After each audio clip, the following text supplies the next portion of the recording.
Okay.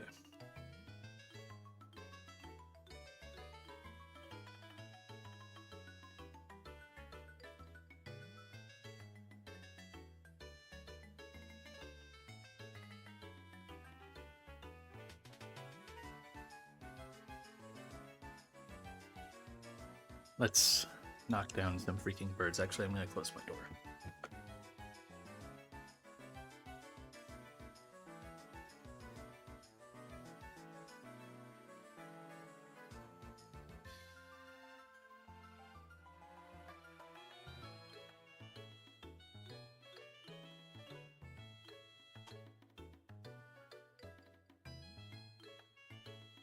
Got some water.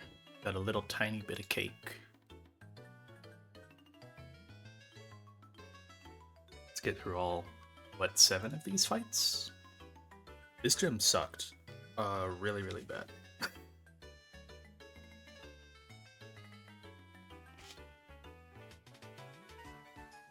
And it would have been infinitely worse if it did not hit the B drill.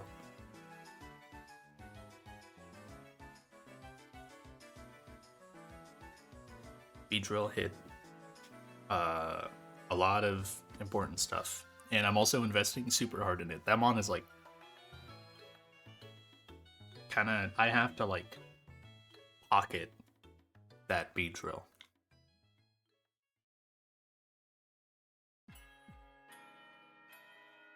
It's gonna be the best thing in my box for hopefully the entire game until like maybe Urshifu or a potential Dragonite or Treepy.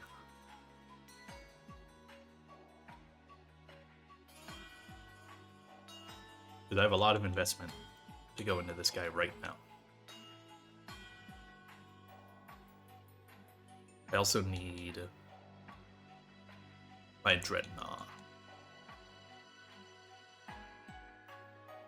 I also need my Combuskin. I'll need to double check some stuff on Combuskin moveset wise. Originally, I thought I needed to specifically keep Quick Attack on it, but that is not the case.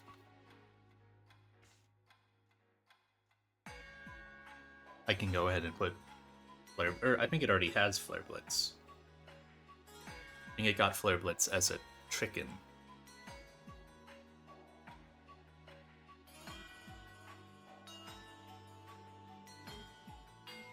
I'm pretty sure it, because at first I thought it just had like a Nothing Burger move. But yeah, it's already got Flare Blitz.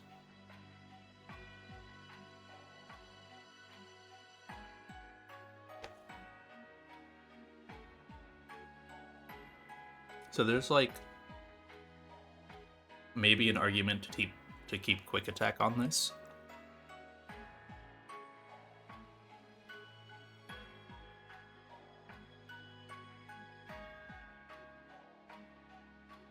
Do like detect, overheat, post combat, Quick Attack.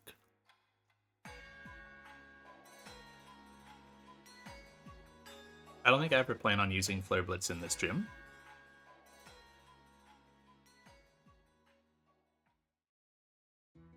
And if I want it, I can get it again later as a chicken on the next level cap.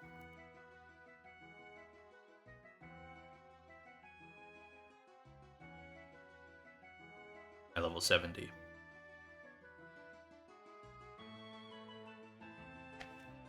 Okay, sorry. Out of food.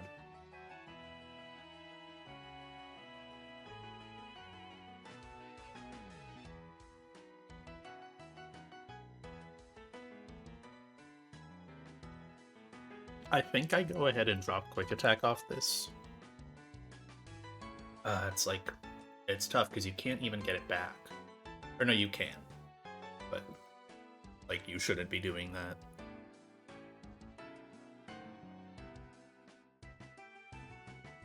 It's also like, I feel like I have a Flare Blitzer in Centiscorch.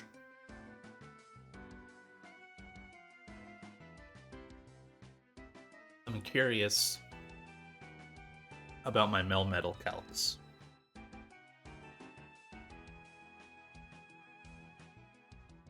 If that would affect my Blaziken at all. I think the cap is, yeah, it's 73 here.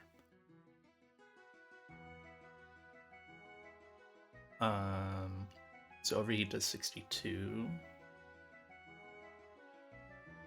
I mean, overheat's gonna do more. Because, like, there's a world where you look at Centiscorch against this to 2-shot, or you Fire Lash 2-shot, I think, or something. It's not great, but it maybe works. Or there's like Camerupt, something. Or you do like Togue somehow. There's ideas. I think the Melmetal actually will be okay. So I don't, and Flare Blitz wouldn't affect it.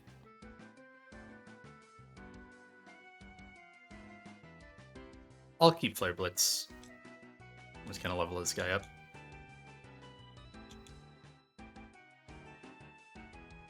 Get you Overheat. Don't need Flamethrower. I do need Overheat.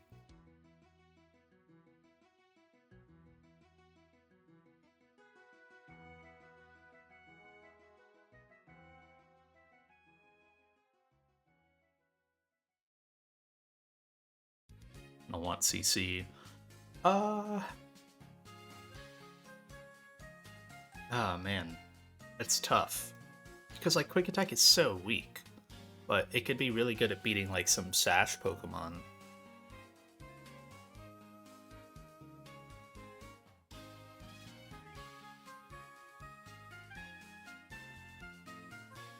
Especially in double battles. Being able to be him on that like detects turn 1 and then teammate drops him to Sash and then teammate kills the other guy as you Quick Attack kill the Sash guy.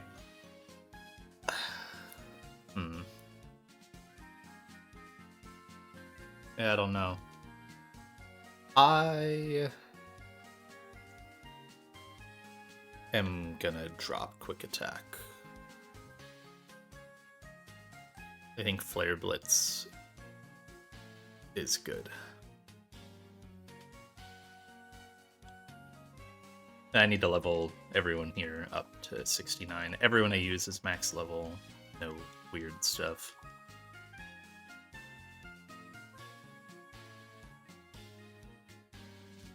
But the big thing is I have 0 rare candies, but I have 5 heart scales. I'm going to be using 4 of them here. The first one, and they're all really good value except for one, but I kind of had to do it. The first one is exceptionally high value. We're going to be giving Beedrill U-turn. Just one of the best scales you can do in the game, up there with like Torterra Synthesis and probably Ape Fake Out. I'll need to write down all my scale usages.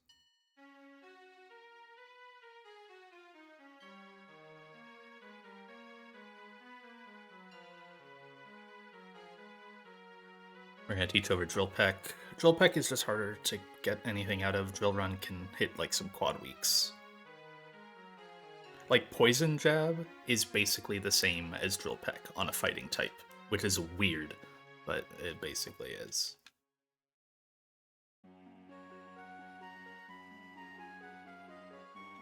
Then, gonna maximize an IV.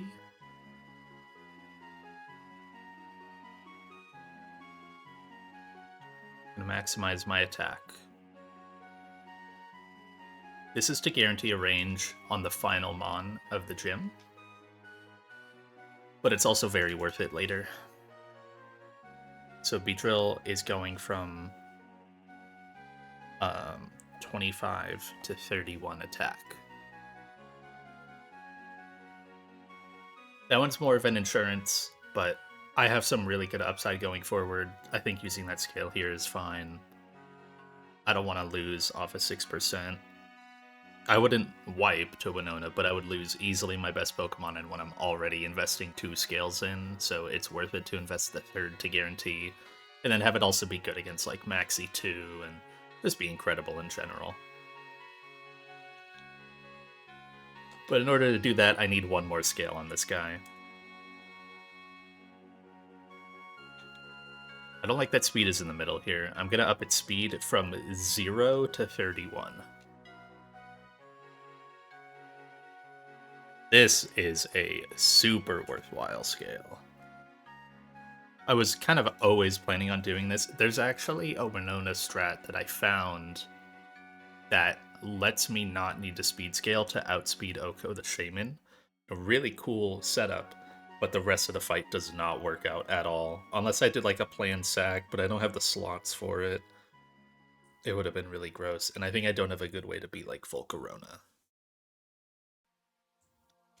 Then I have 1 more scale. 1 more IV. Gonna increase Dreadnaught's Spadef. I need this again, mainly just for Winona.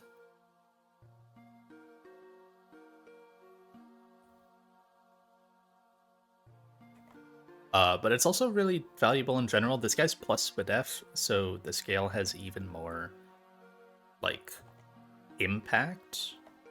It's going from 15 to 31.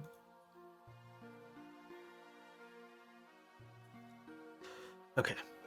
A lot of scales all at once. Let me make sure that they were all correct before I save. U-turn. 31, 31. 31 Spadef, yeah. Okay. I'll go ahead and save. Now let's do some fights. Probably the hardest fight to start off with. Oh, I still need you. So that's all the investment I have is like Combuskin, 1 scale in Dreadnought, and then 3 in Beedrill. And Beedrill really needs it. It's worth it for that mon. And then I guess other investment is like everyone's going to 69, but that doesn't really make a difference. That's like almost always happening, right? I need Muck.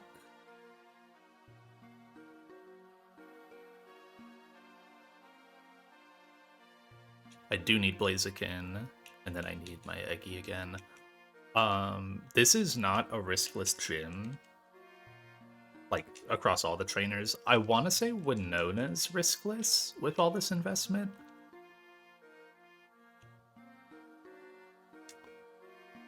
I think the only thing is... And there's never a wipe risk on any of these fights. This first trainer, I can lose my Executor. And that's it. And it would have to get, like, exceptionally unlucky across a long stretch. Okay, Turtonator, Cherry. Double check you with Beedrillite. Gonna be doing that a lot. Entering a fight with that, with the wrong item, dude, you're just cooked. It's over. Like, how do you even recover if you don't have Mega B? Where's my Flame Orb? There it is. Blaziken needs a Lum.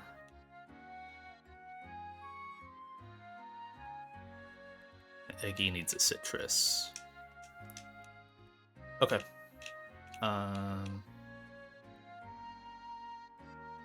Let's get at it. I need to... I know this fight because of the Porygon 2. This fight took a lot of time. And it's because I kind of, like... I would have, like, a couple lines where I cooked it, and then I realized after, like, oh, wait, that's just not how the game works. Because this fight, honestly, might be harder than Winona. This guy is so brutal. Without Ape, this guy is so brutal. Because otherwise Ape just, like, easily gets rid of, I think, the Masquerain and the Porygon too.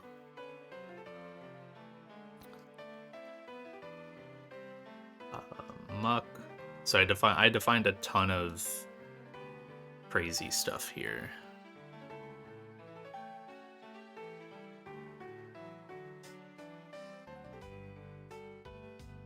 Right, no Tailwind, nothing clicked. I was looking at Pyre Tag earlier, so I had Tailwind selected.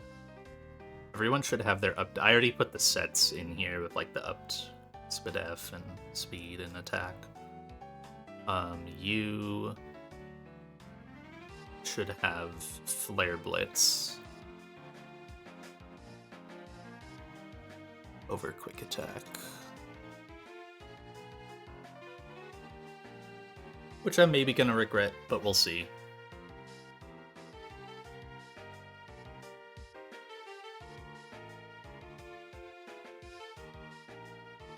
Alright, honestly, we're probably gonna go game music all day.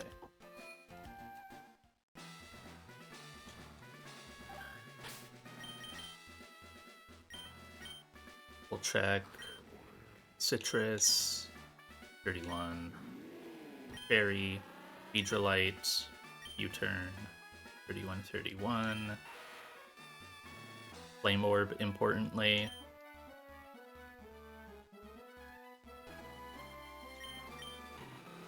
Lum, Citrus. What's up, Kevin? Fuck you. This guy's so hard. Opens with the spinner. I basically have like no good way to actually stop webs from going up with one mon. I have to tank the webs. So I'm just gonna Rock Tomb. Rock Tomb makes me faster, just barely. Intim doesn't matter, it's got Sash. And it's a Masquerain, it's very frail. So webs were guaranteed to go up, because it saw no kills. I just Rock Tomb again, now I'm faster. And Mass goes down. This will always get Rotom Leaf Storm.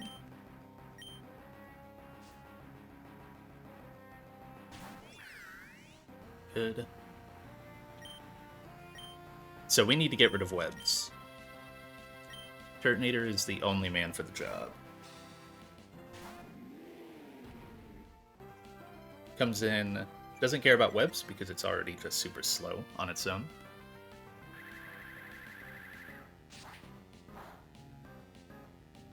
Can't get crit by Leaf Storm. White Herb ignores the drop here.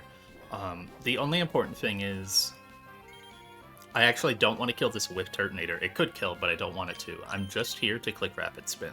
I need to make sure that I get down to a certain HP or that I get paralyzed twice. Okay, that should do it. Yeah, that is low enough.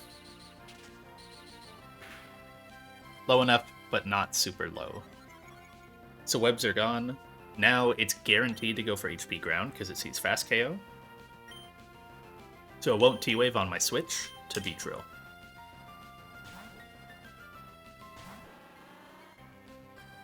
Good. Takes like 30% here. Okay. Now, I could heal, but I don't want to. I specifically am going to Mega and U-Turn KO. And because webs are gone, I had to get webs gone, so that way Beedrill would actually outspeed.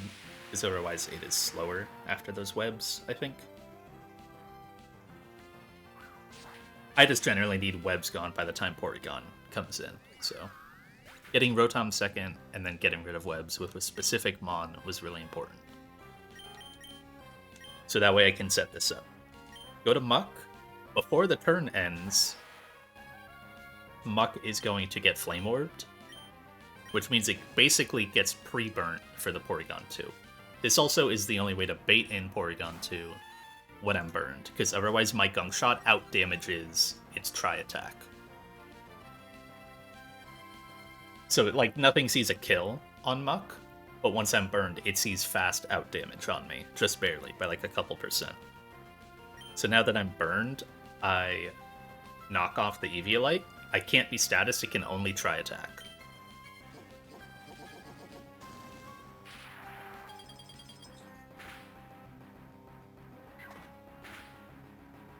Crit? That's really good.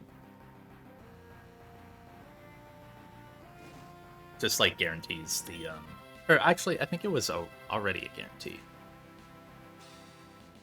Without the Eviolite, I believe it was a guarantee to end up killing. So now it's always with the Eviolite gone, it's always try attack again. Go Blaziken.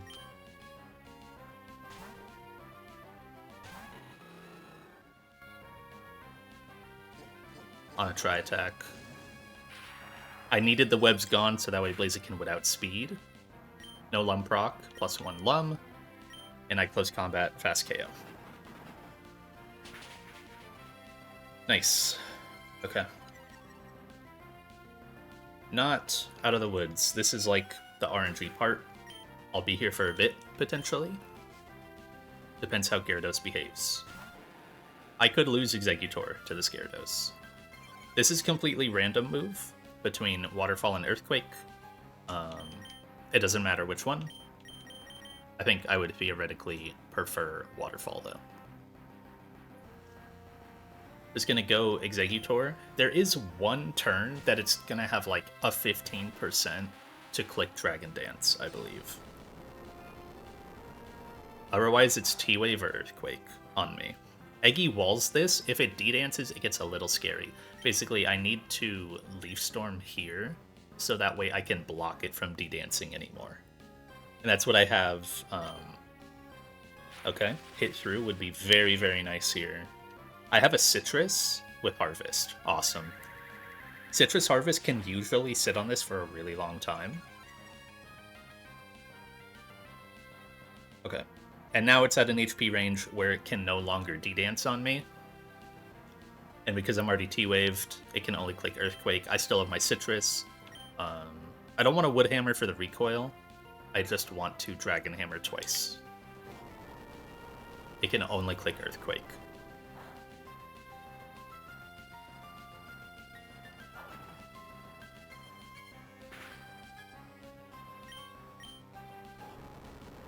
This should proc my Citrus. Just barely. Awesome. Dude, Eggy, you're goated. Bro wanted it. I was so worried about, like, quad paras, and then, you know, you don't get the Harvest proc, but, like, it's a coin flip to hit the Harvest proc. Like, you're favored. Every turn you're favored. Because one Citrus basically outdoes... It, like, just barely underheals 2 Earthquakes. And it's a coin flip to get your Citrus back every turn. Alright. Very nice. Now, this could be Nasty Plot, but it doesn't matter. This is one thing I really, really struggled with throughout the entire fight, was finding roll compression, so that way I could have a pivot for Togekiss, while also having that Mon be useful elsewhere. The only way I could do it was once I found Dreadnought Lead. I don't know why it took me so long to find Dreadnought Lead, but it did. Dreadnought pivots on any move except Aurasphere. And then it's always going to bait Aurasphere or Nasty Plot here. I get back to Beedrill and KO it with Poison Jab. Very, very nice, Kevin. That one took, like, literally this fight alone, I think took me 2 days to calc. And I was just constantly, like, running into problems with it.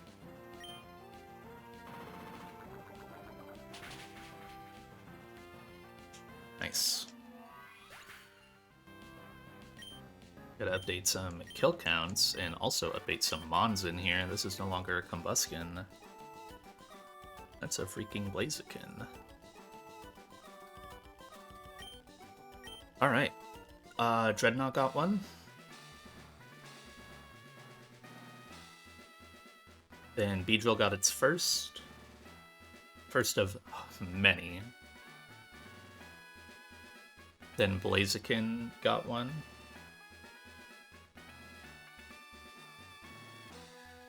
then Exeggutor, then Beedrill.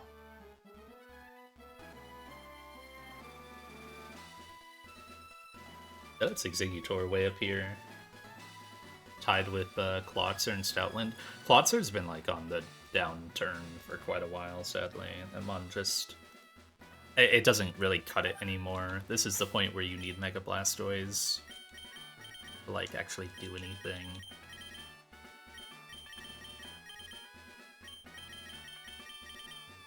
And have to use the Lum.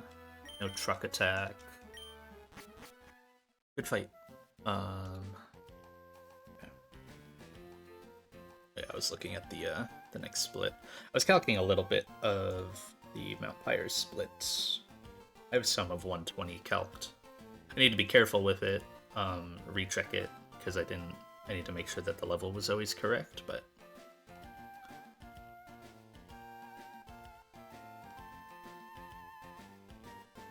Getting to tick this off is very nice. Deathless Kevin. This next fight is also scary. I don't know about risky, but scary, for sure. Might need a little... like workaround on the fly, just like not pivoting or steering, but feeling how the fight goes based on what happens. I'm basically just bringing like 4 water types to try to fight this Golduck because it's such a menace. Okay, Electrode, Blaziken again, Bascu. It is a rain fight, so Bascu's probably coming, and so is Kingdra. I think this is for Slowbro usage. And then Barraskewda. Barraskewda, basically the only thing that outspeeds this Golduck. Not even my Electrode does, so... I looked at like some Icy Wind Gyarados things, but it's really fickle. It doesn't work unless you manage to like burn the Psychic Gem before, but even then it's not great, and then you get a weird move after on your pivot out, and it's just not really worth it. Like Electrode outspeeding, I mean, it's a struggle to even get them on in. It probably needs Lum, so you can't have a boosting item. So you're just doing like a fast Volt Switch and then fast T-Bolt, and that's way too much pivoting. I mean, I'm still gonna do a lot of pivoting on this, but...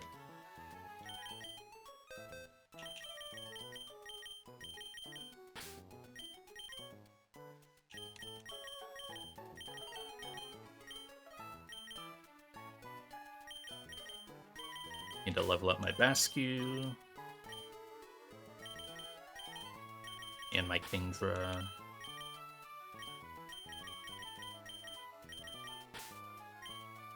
One thing that was super unfortunate here was not being able to get Slack off on my Slowbro. I think it would have helped here, and it really would have helped on Winona if I had either had a Candy or had gotten it as a Slowpoke instead. Obviously I couldn't in the pool that I caught my Slowbro, but I'm gonna speed this up. I don't think there's any moves here. Yeah, this guy gets Slack off at 70. So, an unfortunate miss there. But that's what I get for specifically rolling 114 for Slowbro instead of something else. Electro doesn't really need an item, so it just gets a Citrus. Blaziken has no item. Bascu Citrus. Kingdra Citrus. You're gonna get the Flame Orb. I just used, yeah. And then Barraskewda gets the Black Belt. Okay. I could maybe give like a damage boosting item to Blaziken, but I don't really need it. The Overheat will kill the Scizor even through rain pretty handily, so not a problem. And I can't hold a berry. Oh god. I'm gonna see if I know these puzzles. I really think about that. Right. Citrus. I really need to get people in slot 1 on you. That's a little... That's kind of weird. Itemless. Citrus. Citrus. Flame Orb. Black Belt. You've got, yeah, Future Sight. I want to say... Oh no, only Kingdra doesn't click any moves here. Yeah, it's only Kingdra. I was gonna say, I thought 2 of my Pokemon don't even click moves in this fight, but that is not true. Rain Fight. So this is a... What, a Choice Scarf Pelipper? You just outspeed it, KO with T-Bolt. Nice and simple. I could do a Volt Switch setup here, but nothing ever really benefited me more than just staying in.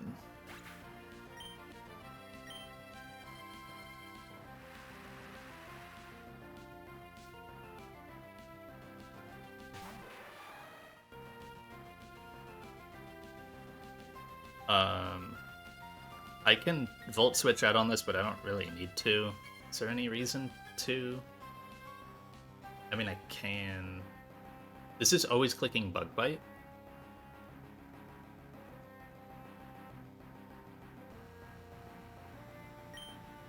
I can Volt Switch, whatever. Doesn't really matter. I can't para. Itemless. So I'm gonna have to take a Bug Bite and a Bullet Punch, likely. It's 90% Bullet Punch. No crit, very nice. Oh no, no, the Bug Bite crit. No, none of it really matters. Put you there. Overheat. Oh, wait, that was a really high crit. Am I... Okay, no. No, yeah. I am not low enough for Shadow Ball.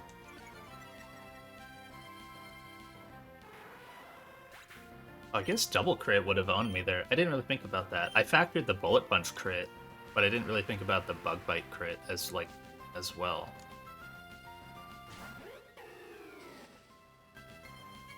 Yeah, I was risking double crit into random move, I think.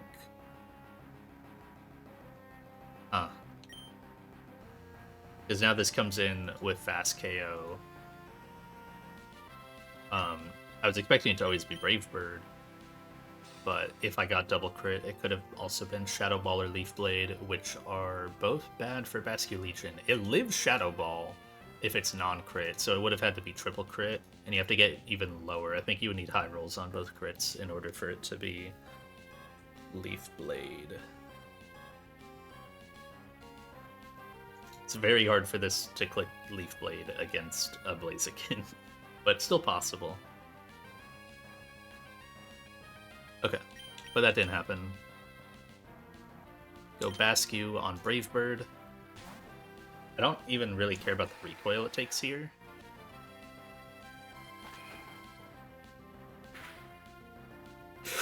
Whoa. Okay. Wow. I mean, that's a lot of recoil. Wow. Wait, am I too low or something? No. No, actually, at this HP, I'm still not even, like, guaranteeing a Psyshock hit. Oh, that's maybe bad. I guess that's why I'm going Kingdra first. I would like to burn the Psychic Gem, but we'll see what happens. I fast KO with Poltergeist because of Swift Swim. Okay. Could have maybe considered... No, I needed like a clean 1v1 answer because I need literally like all 4 of these Pokemon for Golduck. This mon is a fucking beast. So I can't stay in. I'm dead to Psyshock crit. So I'm gonna go Kingdra. Kingdra is going to take any hit And then I believe once... Wait, why did I plan it like that?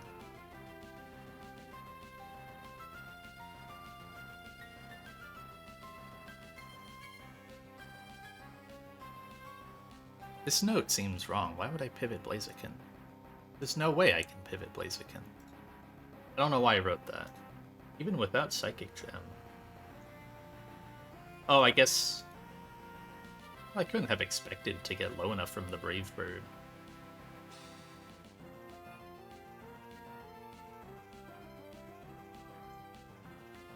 Okay, I guess it's like, so I go Kingdra here. If it Hypnosises, then I go Slowbro. If it Psyshocks, then I go Blaziken. Yes. I think that's kind of the gist that I had mentally when making this note. Okay, Psyshock, so I go Blaziken. There's no more Psychic Gem, so that means it's going to go for Ice Beam or Hypnosis. I go to Blaziken, who is not owned by Ice Beam. Ice Beam crit puts me at 39. That's still not enough to bait Ice Beam after. Hi Cindy. I am kidding. Yeah, you could say that. I don't know what that is. Hi Sandy. Hypno miss. Okay, that's fine. Yeah, that's fine. So this was just to get Surf or Psyshock, so that way I can always get Slowbro in on a non-status inducing move. So that way my Flame Orb can go off. This means I don't need a Chesto, and I can block status moves from happening as long as Slowbro is in. I only need the one turn to click a Future Sight. Slowbro is always going to bait Surf now. Whoa! Okay, that's a little scary. I might need to reuse Kingdra for a turn instead. I think I've opened Tumblr once in my life, Sandy.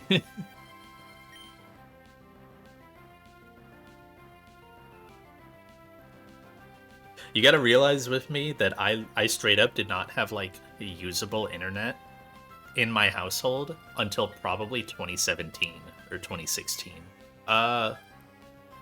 2016, yeah. Like, when I would watch YouTube videos on my shitty iPhone, I would have to put it to like 144p and it would still buffer loop over and over. And then I would like try to turn other stuff off so that way they weren't using Wi-Fi.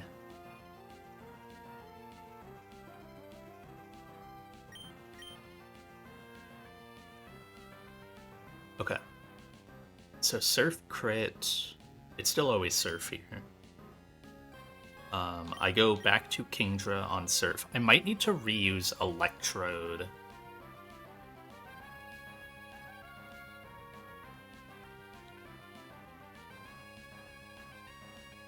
So I'm a bit worried. Oh man, I'm dead to crit Surf. Oh fuck, I don't know that this plan works. That crit was super hard.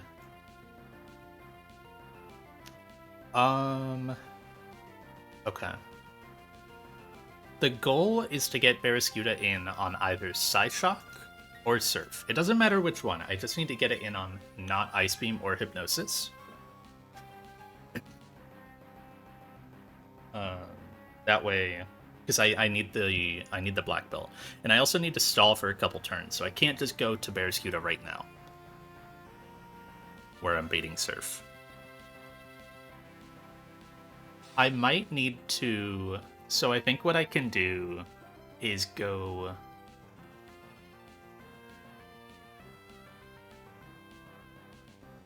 But any mon that isn't Slowbro is going to be baiting Hypnosis unless it's dead to a move. Can I work out a way? So, like, if I go Kingdra right now, I take a Surf for 34. I have... What's my item? I have a citrus. I can try to sit on the... No, that doesn't really matter, though, because I'm still just baiting Ice Beam.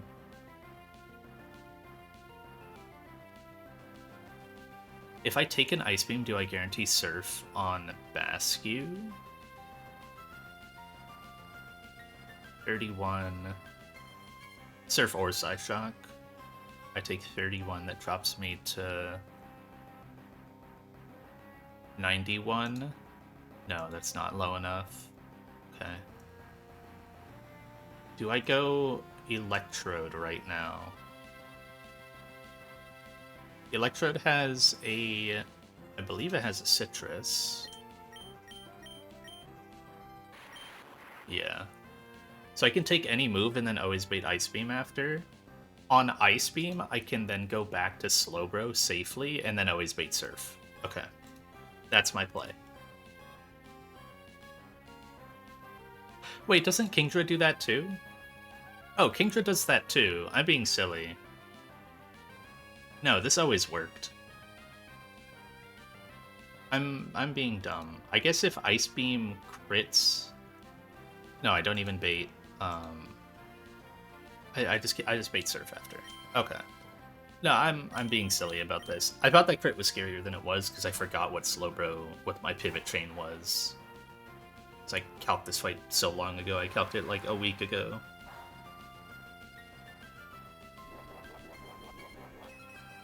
-1 citrus, I guess, for not going Electrode, but Electrode was a range for the citrus to proc anyways. So now this is always Ice Beam or Hypnosis. Either one Slowbro can always take and then always bait Surf after. And then the future sight is gonna hit. Good.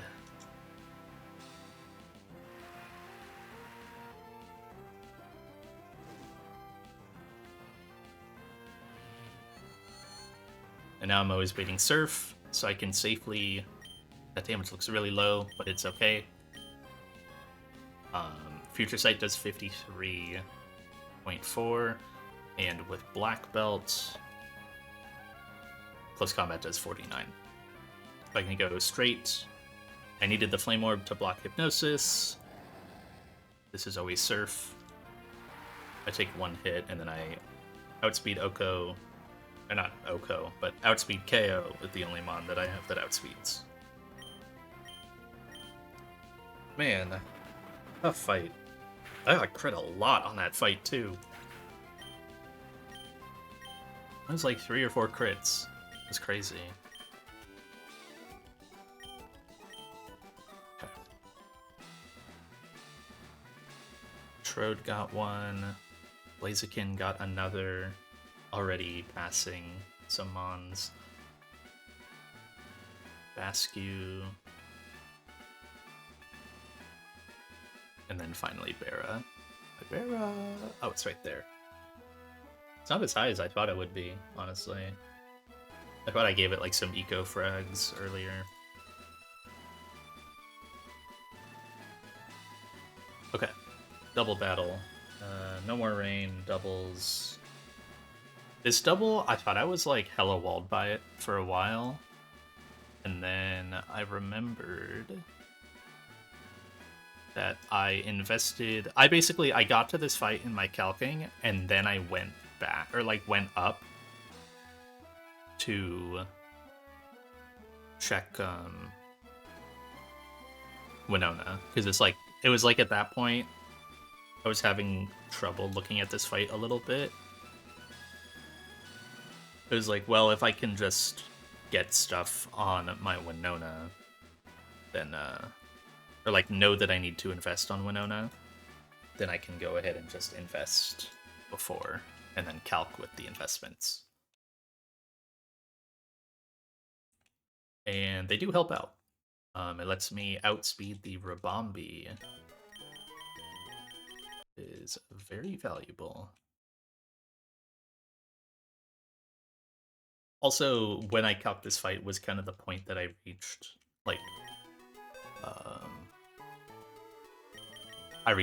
like, the consensus that I was going to evolve my Blaziken, because the main reason you stall it is to try to have it be useful as a Combuskin to bait kills on this fight.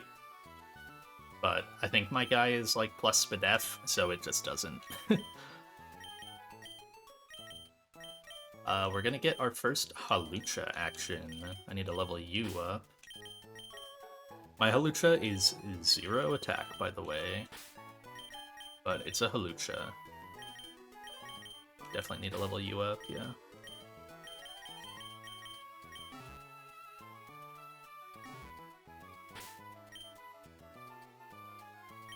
Let's go ahead and do the level ups. I don't think there's any moves.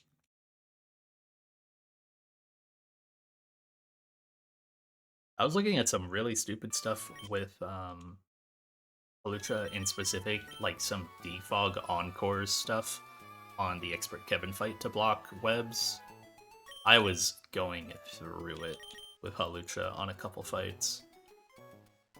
Also, shoutouts to the dual Wingbeat Zatu line that I had on Winona. I really wish that would have come to fruition, but it kind of stalls out. Okay. Leading with Iron Ball Greninja, then Beedrillite. Blaziken specifically needs... It's really dumb. It needs an Oranberry. Itemless Halucha. I specifically need Muscle Band Toad. And then Life Orb Memo. Really, interesting doubles team. There's no moves I have to teach. No one's hurt. Yeah. Right, Iron Ball Greninja is kind of neat. Wait, I need to check something. Okay, yeah, no, we're chilling. I was worried that Beedrill before it megas was showing Air Slash to KO to Oricorio, but it's not. Okay, we're fine. I specifically want... Actually, Gren doesn't really need the Iron Ball, now that I think about it. Oh no, maybe it does.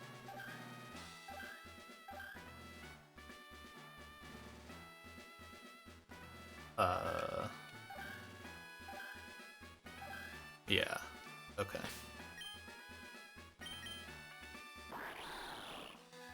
Oh no, it needs the Iron Ball for later in the fight. Somehow. Yeah. Okay. Beedrillite, Oranberry, no item, Muscle Band, Life Orb. Oh. Everyone's leveled up.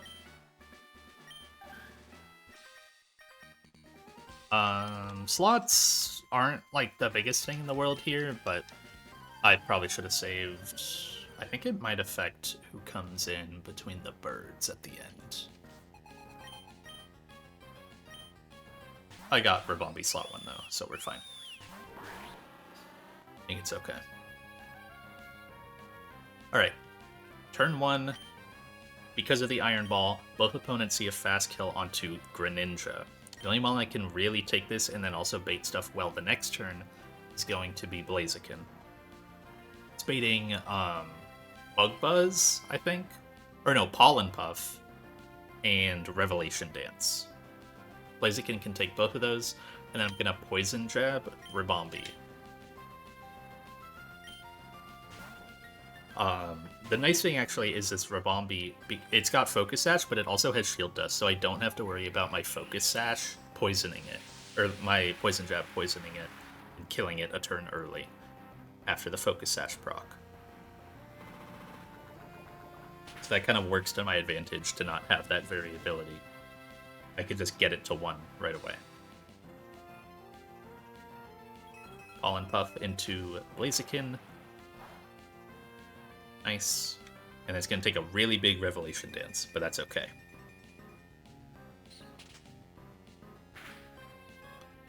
Awesome. Oranberry to specifically get back up.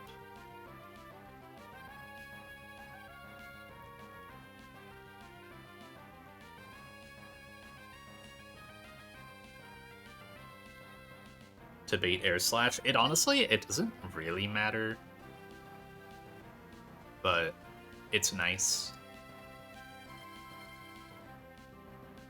So now, Oricorio still sees a fast KO into Blaziken with Air Slash because I'm under 109 or under 134. So I'm gonna detect as I eat Oricorio's move, and then I'm gonna U-turn on the Rabombi, fast KOing it.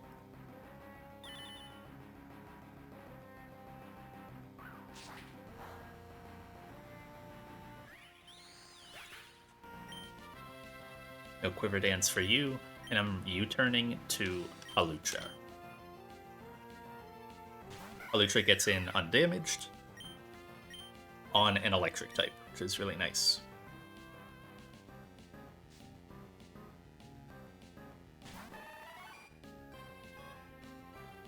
Sends out Venomoth next, so it's the only mon left. Unburden, or not Unburden, itemless Acrobatics Hawlucha just barely one-taps and outspeeds this Venomoth. And importantly, Oricorio sees a kill on both of my Pokemon, but it sees slow KO into Hawlucha and it sees fast KO into Blaziken. So it's always going to go for the fast KO. So I can pivot on, I think, guaranteed Air Slash. Revelation Dance also would have been fine here. I go Togue, and I'm going to one-tap the Venomoth with Acrobatics. Venomoth is never going to get a turn.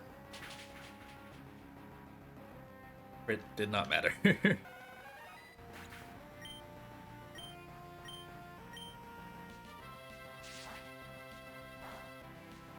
Nice. So now it's just a 2v1. We're going to take a couple turns to do some positioning. I need to fake out this turn because now it sees KO. This turn is really weird. It can, it sees KO into Hawlucha, but it's like a range to KO, so it could do some weird stuff. It could, Icy Wind. It's not very good. It could Feather Dance, that's the other one, and we don't want that. So we're just going to click Fake Out and pivot Hawlucha out. I'm going to go back to Gren. This is just a free turn to get anything I want in, but this Oricorio is actually really hard to kill. So I'm going to take the time to do some positioning while chipping with Togedemaru. Toge underspeeds this, but now with the Iron Ball, I'm giving Oricorio fast KO, so I know exactly what it's going to do. So I can go ahead and Iron Head and pivot on always Revelation Dance to Mamoswine.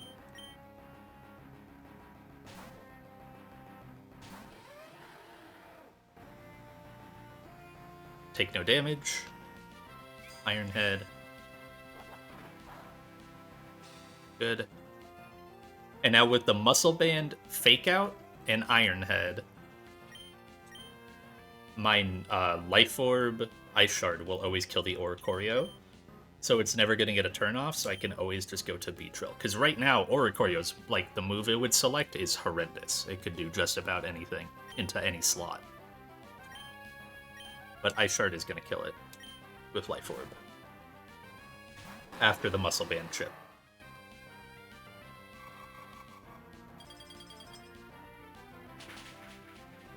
Nice. And now I kind of just have these two guys in, and they're just going to outspeed with Ice Shard and Poison Jab and kill everything that comes in. The order doesn't matter, nothing matters. Beedrill's going to get 2 more kills here. I think there's a chance if Mamo crits on the Psychic one. But this is just Poison Jab, Ice Shard, and the next 2 birds die.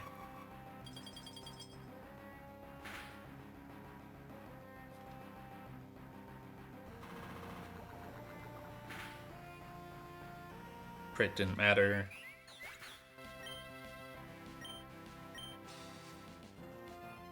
This one, I believe Mamo can sometimes kill with crits. So could steal this one from B.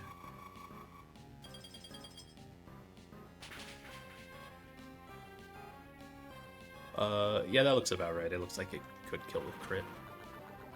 Alright, nice. Good riskless double. Riskless gym doubles feel kind of hard. Greninja ended up being the key. Otherwise, I would have to do like cast form, and cast form gets weird because there's like a weird range where the move is kind of random, and it would have been really bad for the random move for Blaziken switch in. So I would have had to open up like a 2% for the Oricorio to Feather Dance instead at a different level, and Feather Dance on Beedrill would be really bad, so. Or it could just straight up attack the other slot. It could probably do some weird stuff. But Greninja, Iron Ball Gren ended up being the solution. Very cool.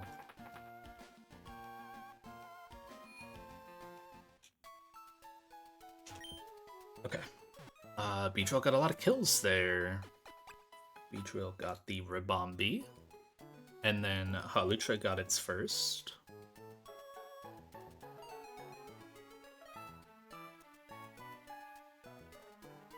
Then Mamo got one. It's honestly surprising to me that Mamo is still top 6. Doesn't really seem right, but it's still just like trucking along. Got a lot early, I suppose. And then Beedrill got 2 more.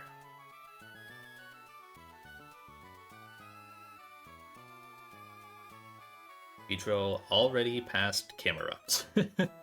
Passed a lot of guys in 3 fights. It's pretty good.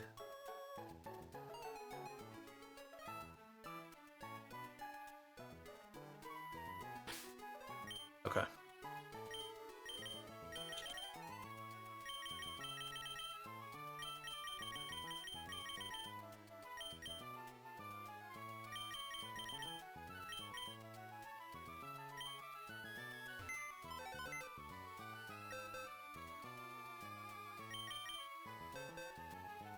I'll need some of these guys back, but not all of them. I need B. I know I need Dreadnought. Need Slowbro.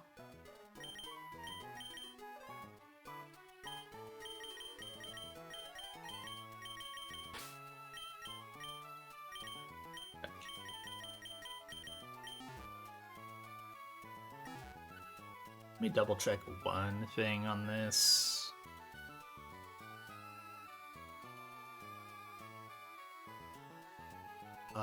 I want to double check. Let me grab the Mons. Mag, Dread, Ninja, Slowbro. Where is my Slowbro? Wait, where is my Slowbro? I lost it. Oh, there it is.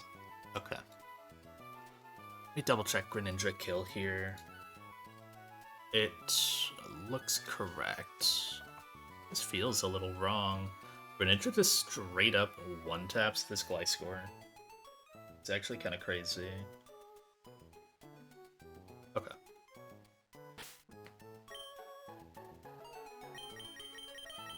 Wanted to make sure I didn't accidentally have, like, Rain selected from a prior fight while calcing that. Frost on Winnipeg. You get Mystic Water.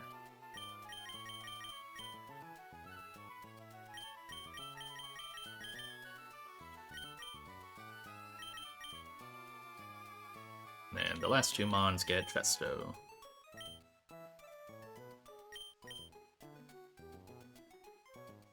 Okay. 2 more fights and then Winona. These fights are really cool. They're, I think, riskless. Pretty sure they're riskless. Kind of a good change of pace. Very simple calcs. Both of these took me not that long. All the other fights, like the first 3 and Winona herself, were way worse to calc. I'm gonna save in case this is somehow Birdkeeper Jared instead of Darius. I should save anyways, though.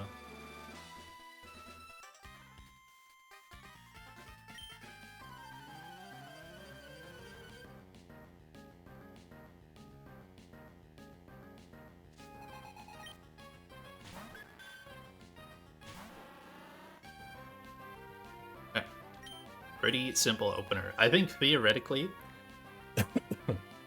this Clefable, like, sucks. Beedrill makes it a non-issue entirely. Don't have to think at all. Otherwise, I can totally see this Clefable being really annoying, and then you have to deal with rocks, and it's not great. Otherwise, you might need something like a... Because, like, my Magnezone doesn't even outspeed it. Magnezone never outspeeds it, so then you're looking at, like, Togue, maybe with Life Orb as your opener. Then you get a weird next Mon in. It's not great. Doable, but not great. This is very simple. Get Noivern in second to always click Hurricane. I need to U-turn. Oh my god. I almost went and pivoted. I need to U-turn. I need the chip. I'm faster. Yeah. Whoa! Holy crap, Beedrill. Oh my god. That's crazy. Okay. Doesn't matter. I just needed, like, the little tiny bit of percent. I needed the 30, not the 50. But Hurricane miss, that's fine. Miss, hit, doesn't matter. Confusion doesn't matter. I'm just using this as a pivot to bait Flamethrower.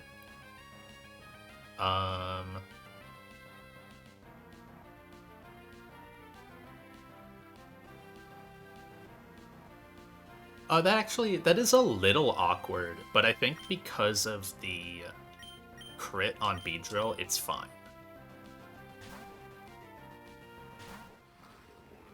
Because I'm... Oh, no, actually, no, it's fine, it's fine, it's fine. Yeah. Because I'm not baiting Flamethrower again next turn. This was just in case I was switching. Yeah, I counted for that. So this is always Super Fang, and I Ice Fang KO.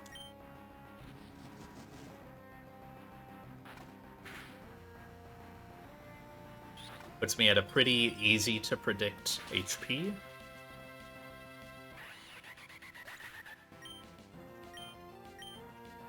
I guess, Oh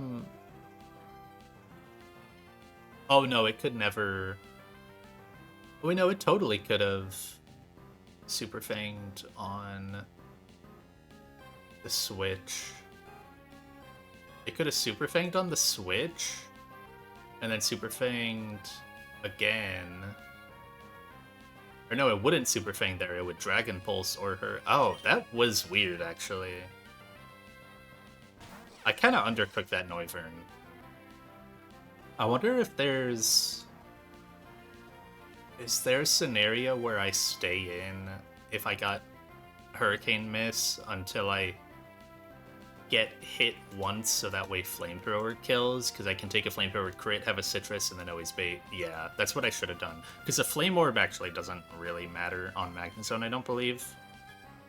It kind of does. Anyways. That was always Gliscor in with fast KO. Greninja is just gonna tank this. Let me ensure. So yeah, I am just above at 104. I think I calced that this could happen, or that it would be like this. I'm just above Sky Uppercut range, so it's always Swords Dance or Earthquake. Actually, it should always be Earthquake. Yeah, it is. So I just go straight to Greninja on Earthquake. I take crit, and I'm gonna outspeed Surf KO.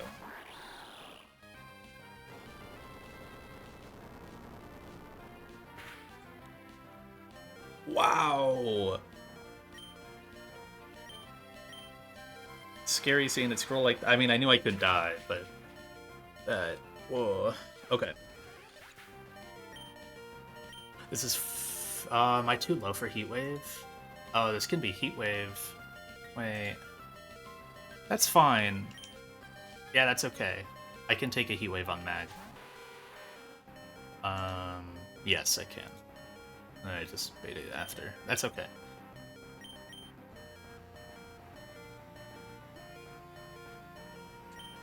So Magnezone here on effectively triple random move. Heat Wave is okay. It's also great.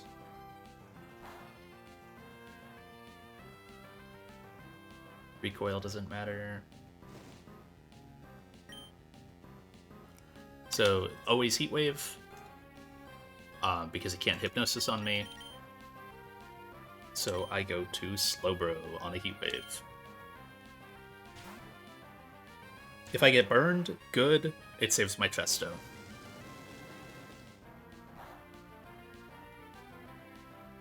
Okay. Otherwise, this is Brave Bird or Hypnosis. Psychic actually doesn't kill here. So what I decided to do was Future Sight. Okay, hit Hypnosis. I have my Chesto for this.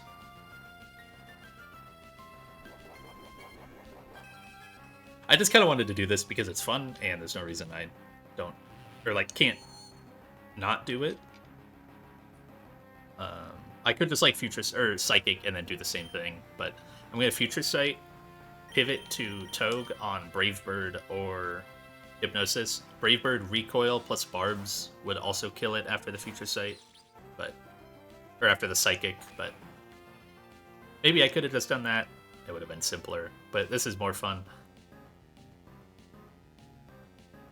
Recoil, Barbs, just gonna click Fake Out, and then the Future Sight is gonna hit and KO. Oh fuck. That's fine. I fucked that up so bad. I forgot I had Inner Focus. I could have done anything else there. I could have just like pivoted to I could have just like pivoted to like Escav and then pivoted back. But I wanted to be funny and I almost just fucked my Togue for it. Oh my god, I forgot I had Inner Focus. It could have Heat Wave and then crit would have killed. Yeah. Okay. I guess I need to double check the next fight because I caught these last two back to back, so if I was so carefree on this one, I need to recheck this. That was really bad. Okay.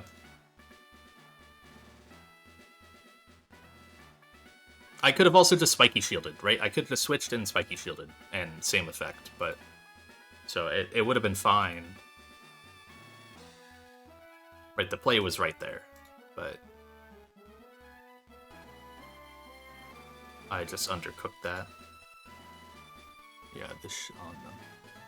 At least I'd look at this later on a future attempt. I'm gonna alter that to Spiky Shield so I don't fuck myself in the future.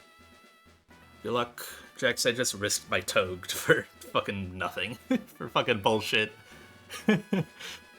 What was that one fight where I just like needlessly risked a Mon so that way someone else could get a KO? I basically just did that.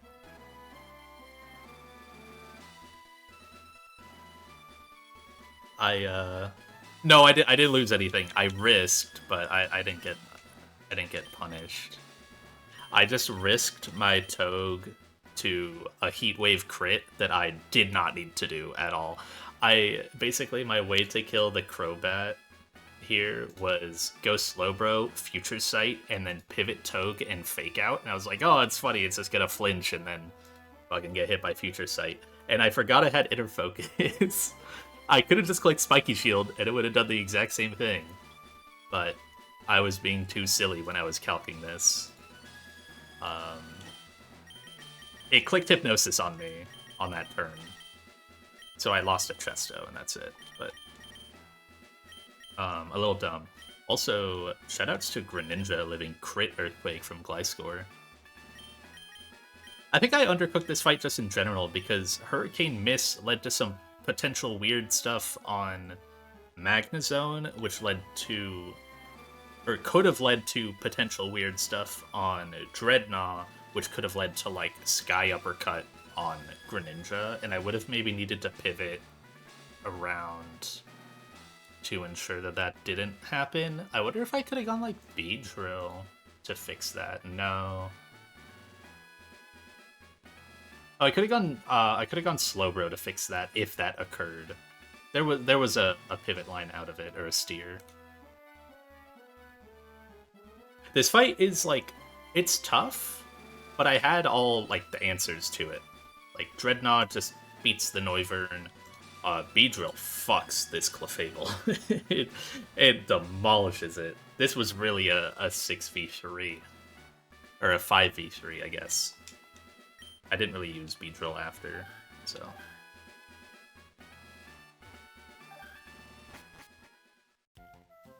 but the rest of the fights have been good. The double was riskless, which was really nice.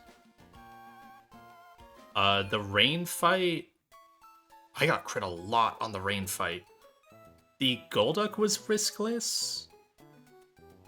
I think I undercooked for, like, double crit against the Scizor, potentially baiting, like, soft, like slanted random move on the Decidueye after. And then if it got, like, really bad, then one of those could have been Leaf Blade as I switched Basculegion in. And that one dies to crit, and Leaf Blade is a increased crit rate. Because, like, I used Blaziken to beat the Scizor, and my Blaziken got crit by Bullet Punch, which was the worst one of the two to get crit by. And it couldn't have a berry because it switches into Bug Bite. I maybe could have done something where, like, I go Bascue on Bug Bite and then bait something else. So that way Blaziken gets in with a berry on it. Anyways.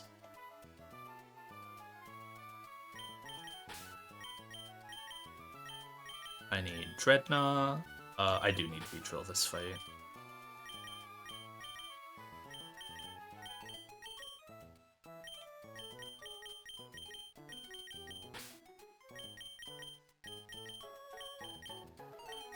And then I need Xatu.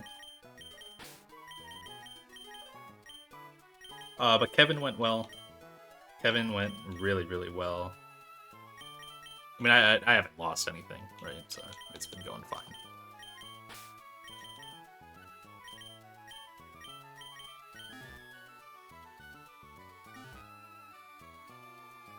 Kevin, I even, like, I crit with the knockoff to get rid of Eviolite on Muck.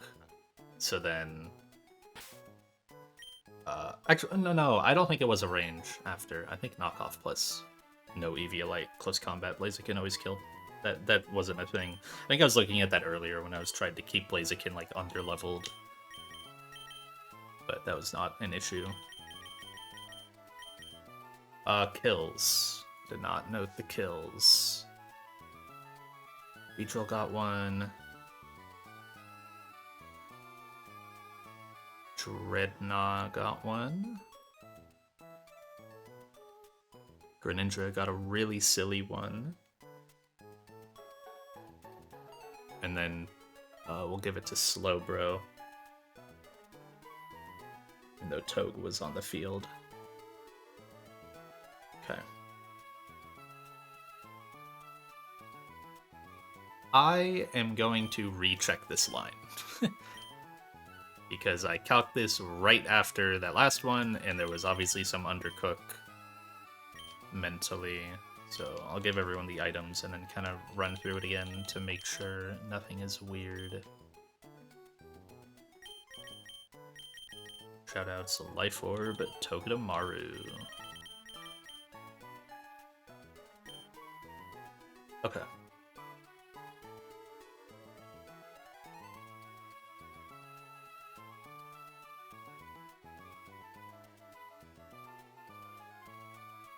Dreadnought lead, Xatu, Lucha,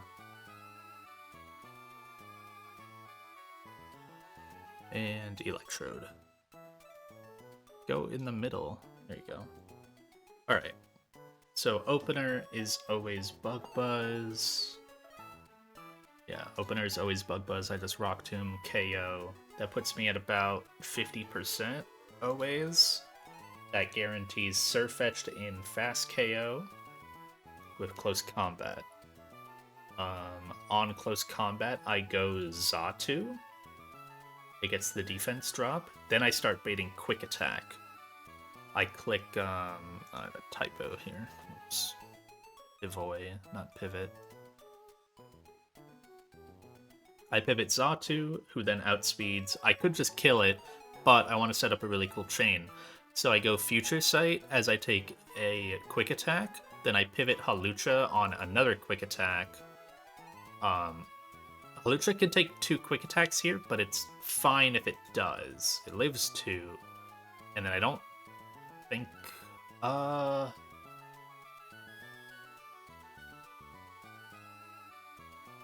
yeah, that's fine, because this is gonna be under half. So it's always getting, it could be Stone Edge or Dual Wing Beat. I switch Electrode into Archeops, which is crazy. And then Volt Switch KO, go back to Dreadnought to get Blaziken. Blaziken, even with the Mega damage earlier, I guarantee CC. I go to my B after +1 boost. B still outspeeds, eats the CC, and then at -1, kills with Poison Jab or Drill Run. And then it's Corviknight last to always go for Dual Wing Beat. It can't set up, and it can't Body Press. I U-turn, I need the U-turn chip. Into Togedemaru. Tog gets double barbs off the Dual Wing Beat that it's baiting. Then with Life Orb, it clicks Spiky Shield. Fake Out doesn't do enough. It doesn't outdo Leftovers. I click Spiky Shield for an extra 6%, because that outdoes lefties, and then at that point, Zing Zap KOs with Life Orb. Okay, yeah.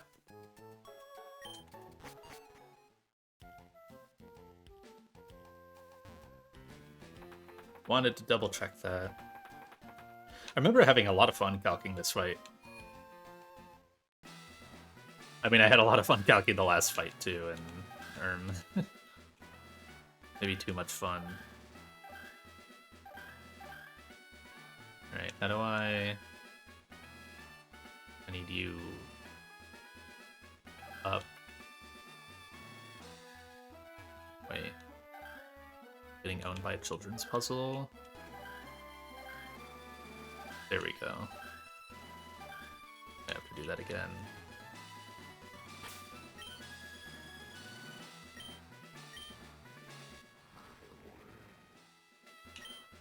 Citrus. Citrus on you.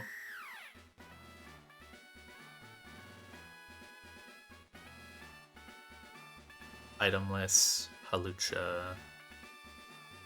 For Surfetched. Citrus Electrode. Beetrolite. Life Orb Togue. Yes. Okay.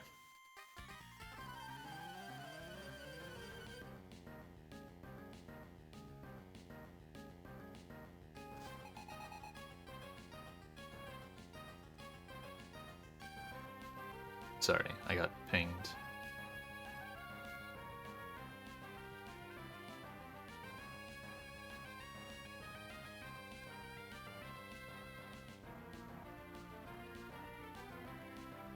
Okay. What's up, Jared? I'm like burning a lot of citruses here, but it's fine. Honestly, I don't even really need the citrus on Dreadnought. I could have taken that off. Its HP after this Bug Buzz doesn't really matter. I guess I didn't use it anyways, so unpunished. +1 citrus. There's a range to get low enough. Always Surfetched close combat. Give it Zatu. Surely this will be the last fight where Zatu has to take fighting moves. Right.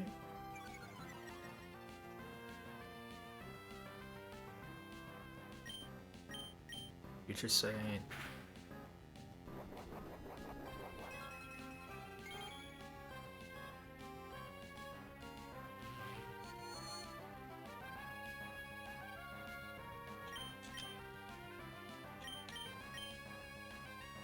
Pivot. I guess I can...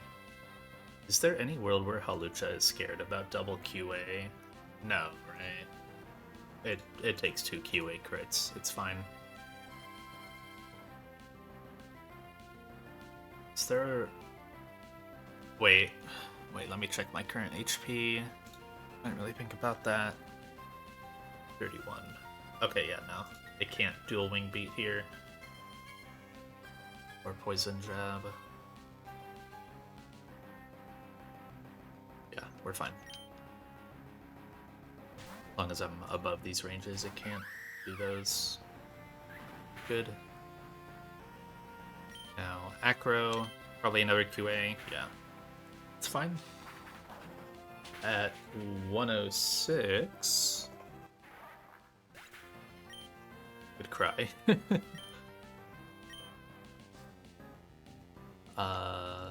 This is still random move. Raw 50-50 random move, but is that the case now?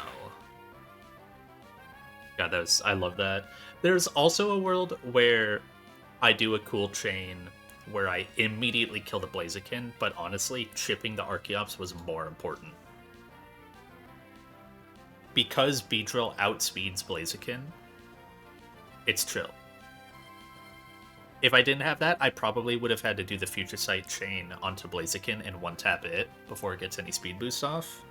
And then find a way to use, like, 2 Pokemon to beat the Archeops. Maybe, like, Togedemaru and something else, but I'm already using Toge on Corv, so, like, maybe... And I would have let Rocks up as well. Maybe, like, Magnezone and... Mamoswine? I don't know. Bonk, maybe? If I'm baiting Stone Edge, somehow?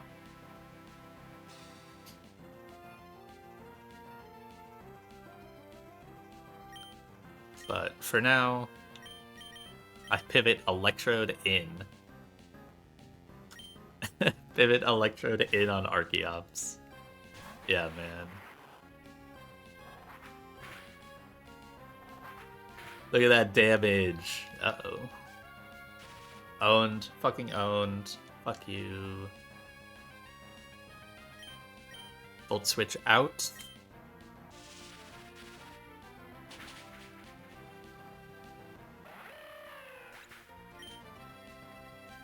Yeah, I guess, like, the moment that you get Archeops down to Defeatist, it really... I mean, it's got base 70 attack the moment that happens, right? It's so bad. I go Dreadnought here. Less than base 70? Damn. Dreadnought to bait Blaziken. Wait, can I bait Corv? No, I think I calced that. Yeah, no, I can never bait Corv because if I'm ever that low, my Citrus procs. I did need the Citrus on Dreadnought. Oh wait, no, that's the fucking wrong calc. Still, it applies though. I did need the Citrus on Dreadnought. Okay. Gain from IVs are halved. Oh my god. Okay. This is always CC. Go the B. B outspeeds after 1 speed boost. So dumb. And now at 1 defense drop, it's gonna KO with Poison Jab.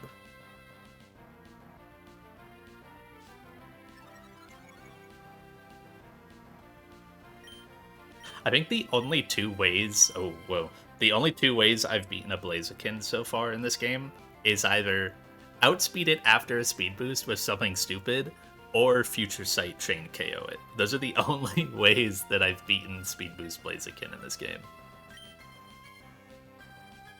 I've never just, like, eaten the moves from it, because it's so strong, and, like, slow killed it.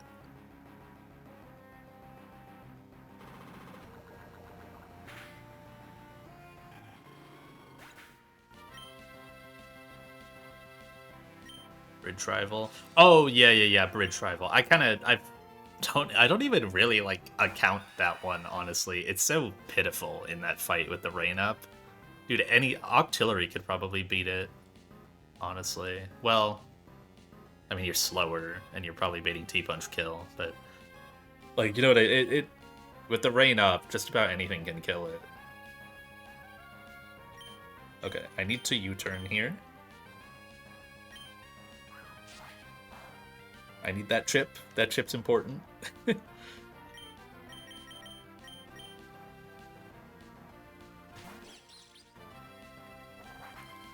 This chip is more important, though.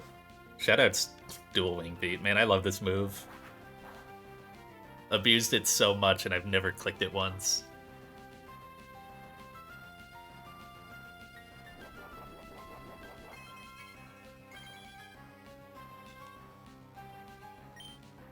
Okay, Spiky Shield. It can't set up on me because I'm showing fast KO at this point. I think I might be. I'm showing fast 2-hit, so it has to body press on me. So I get one more thing of barbs that outdoes lefties. And then Life Orb Zing Zap will kill.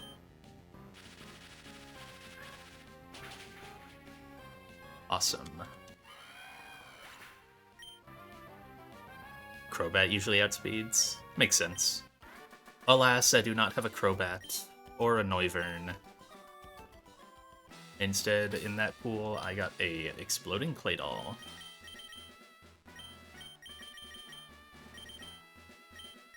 There's other chances to get those Mons, though, later.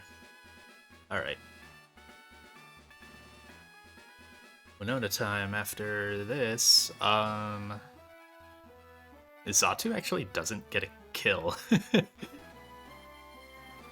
was ready to check off Xatu, but it doesn't actually get a kill on anything. Halutra kills Surfetch, and then it just chips Archeops for Electrode. Then the Bee. And then the Togue. Togue, top 5 in kills. It's probably been there for a bit. But... Come on, there you go. Alright, Winona time.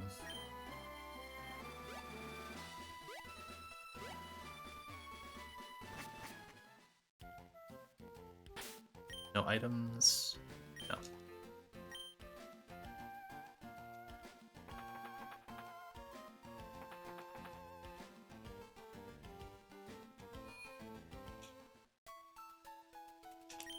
Four scales for this Winona fight, but really 3 of them you could just call B-tax.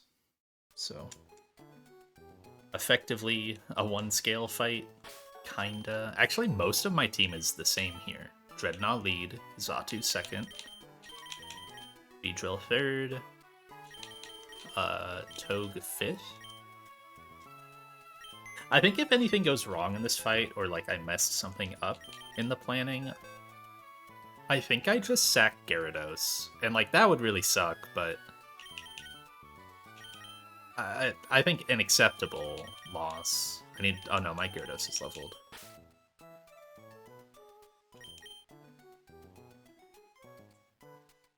Hi, Comet. Thank you for resending the tweet that you pinged me with.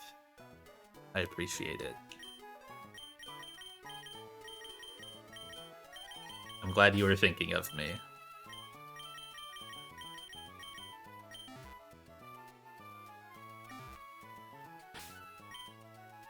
Okay. Dreadnought gets a super awesome item in Flame Orb.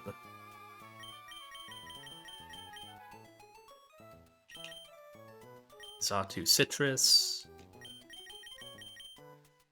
Don't need to level anyone up. Gyarados Citrus. Togue Citrus. Senti gets Charcoal. Does not need Life Orb. Whew. Okay. No other setup. I still need Togue, Gyarados, Senti. Alright.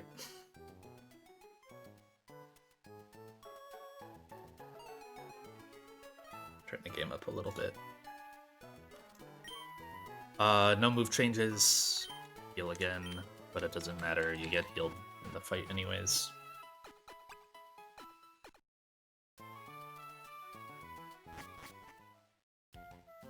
Alright. Main thing with this Winona, outside of all the Beedrill stuff, right? Beedrill scale to outspeed the Shaman, attack scale to guarantee a range on the Altaria, and then U-turn, just super important. U-turn you just need on your Beedrill. Like, that one's kind of required. The others you can maybe get away with not doing, but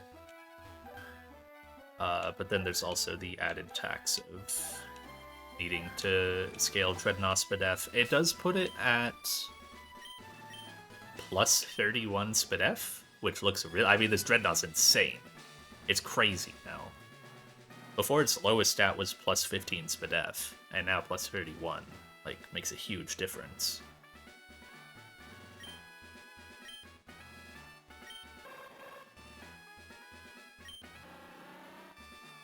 (31 to 31). Okay. 31 defense, Senti can maybe matter. Let's see. It's more the 3 attack is a little blah, but it still works out with Beedrill. Alright.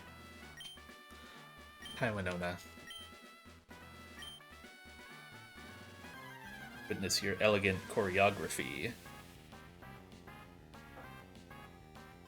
I think I'm gonna dance around your ass, so I don't know about that. Okay. Immediate Scarf Staraptor. Why did it take so long for the for the menu to load in? What? I thought my game froze. Why it took so long for like the HUD to pop up? Does it think Staraptor is like into him or something? So like it gave time for the animation, but obviously didn't play anything. That just scared me for a second. Okay. 8 CC, go Xatu. Xatu, you gotta take a lot of CCs here. You can, but you gotta take a lot. I think it's like 3 CCs in total.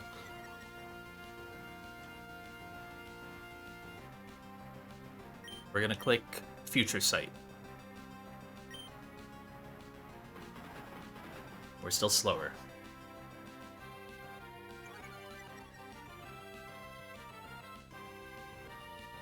We're only gonna take 1 more CC. We're gonna get our Citrus, so that's okay. Then, Tailwind. There's Citrus. No crits is really, really nice. Doesn't affect too much, though. It might block Fiery Dance from happening, but doesn't make a huge difference. And now, Tailwind's up. Future Sight goes off at the end of this turn. KO the Staraptor.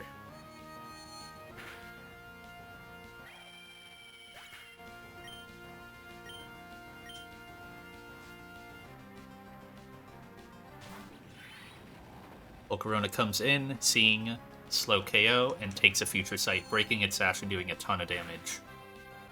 Nice.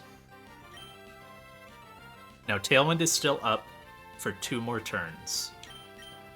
Gonna U-turn? This U-turn kinda matters. I'm fast. At this HP, this can only ever Bug Buzz, which is technically bad. Oh wait, oh my god. That was scaring me. I had this in Swarm range on the calc. It's like, why is that doing so much? Okay, no. It, oh, fuck, wait.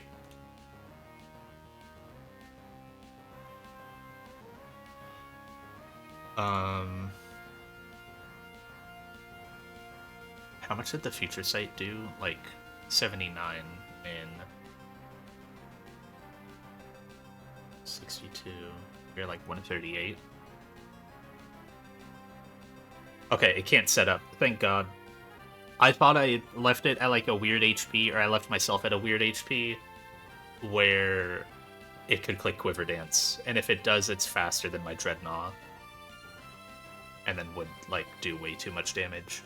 We're fine. Yeah. We're okay.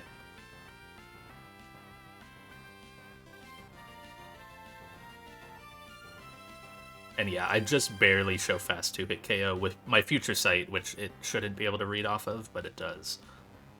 U-turn. Third turn of Tailwind. So this is Bug Buzz or Fiery Dance. Dreadnought has to take it. Fiery Dance is preferred, but not important. Okay. There's way more likely to be Bug Buzz there. That's fine. Flame Orb proc.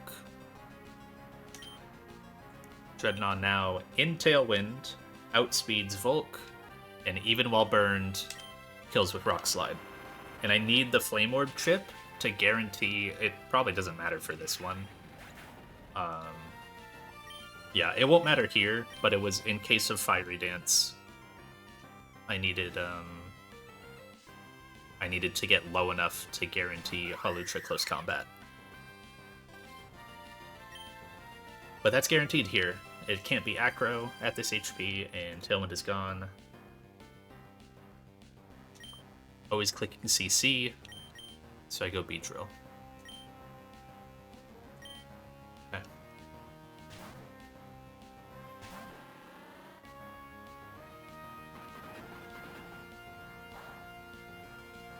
Good. Defense drop. No speed drop from an Unburden. Now I Mega and Poison Jab. What is my HP currently? It was 133. It's like 72%. Yeah, this can just barely be quad random move out of Celesteela. I'm currently showing fast Oko to both Pokemon in the back behind Celesteela, so it has to come in. It's the only option. I need to U-turn. I need the U-turn chip. Good. It's a lot for quad resist. Gyarados to eat the move. I would really prefer if it's not Rock Slide here. I'm really punished if it's Rock Slide crit.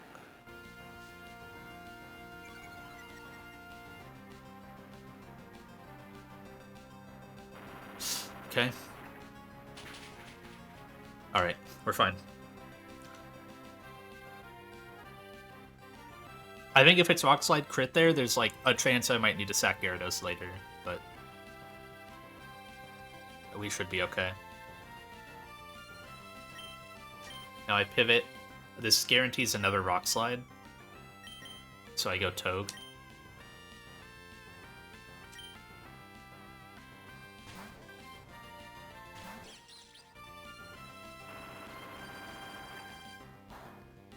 Not a contact move, but it's fine. I'm gonna fake out for a little bit of chip.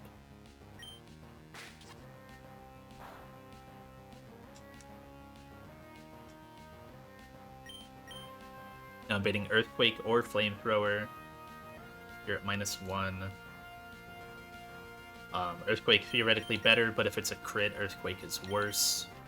Go Scorch.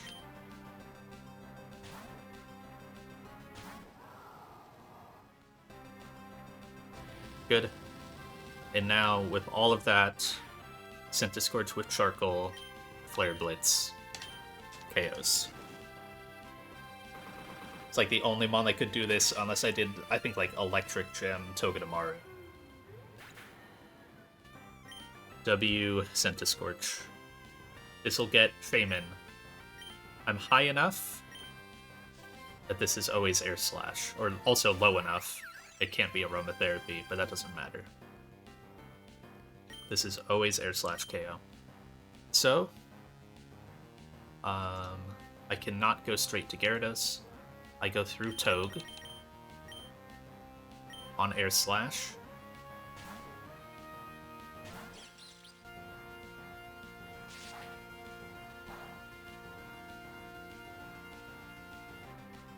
At this HP, this is always Earth Power. My Gyarados is fine, right? Yeah, it's fine. Always Earth Power. Go Gyarados. And then I'll bait Seed Flare or Aromatherapy.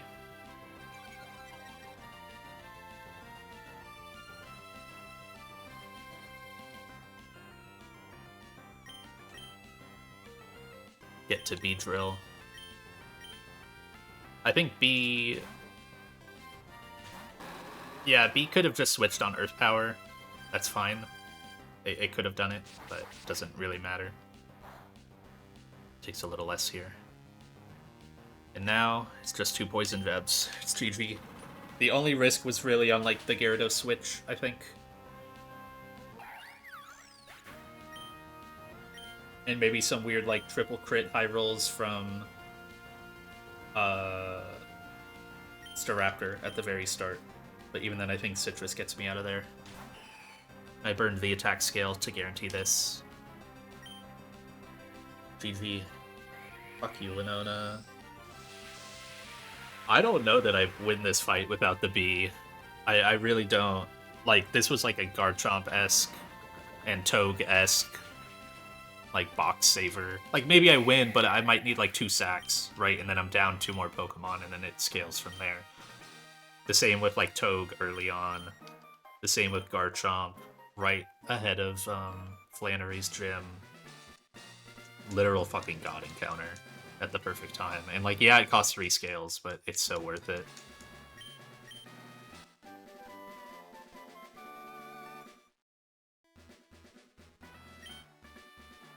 The Dreadnought scale was unfortunate, but at least it was plus Spadef, so that way it even put me in the position to do that strat. Like, otherwise it's probably, like, do something else and then sack that Mon later. Or just, like, straight up sack it to Volk.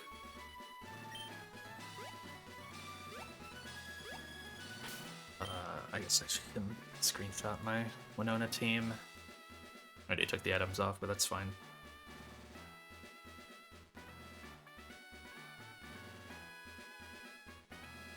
Windows sound, there it is.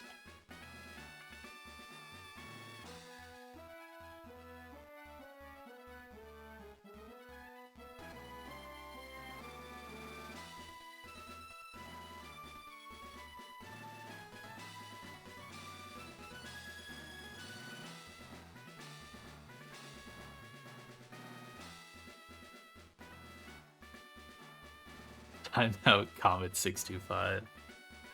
Oh, I'm down for that. You don't have to tell me twice. Thank you for that, Sandy. I do got those kills because it was basically like all B. It was Xatu got the Staraptor, Dreadnought got the Volk. B, I think B got 3 there. Yeah, B did get to 10 kills on that gym.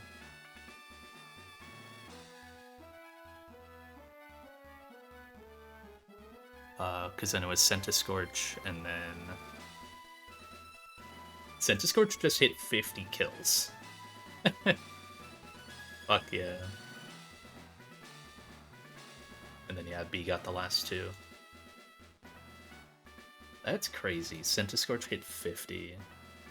Right as B hit 10.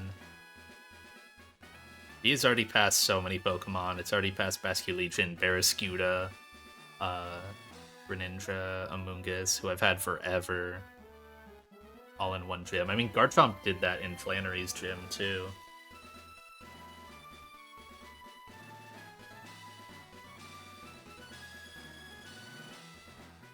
Oh man, that gym took so long to calc. And like, I didn't really have the time to stream anyways, so it was fine. But man, that one took a lot out of me mentally. I think like Flannery Dude, I got to a point with the Winona fight where I was literally running lines in my head because I just knew all the calcs and like trying to find a line with the Zot. Like, because I found the Zatu setup on Staraptor very early, right? That gives you so much flexibility with U-turn, with Tailwind, with Future Sight, and the ability to KO Staraptor after the CC drops with just about anything. There was so much you could do to manip around the opening of that fight.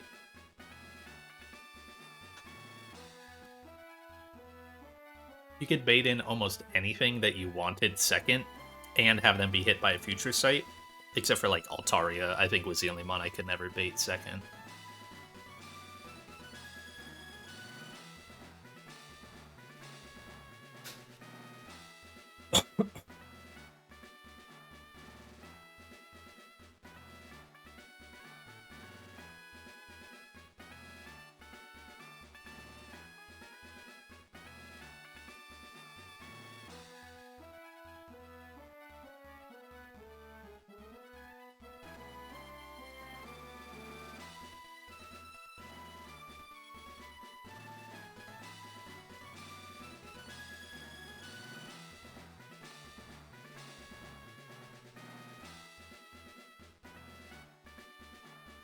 Okay. It's encounter time. Got some really important encounters. Well, one super important encounter. I mean, Kecleon's important still, but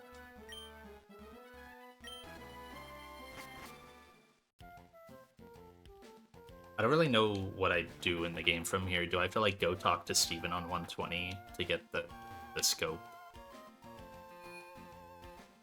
And then be able to encounter the Kecleon? I assume that's the case.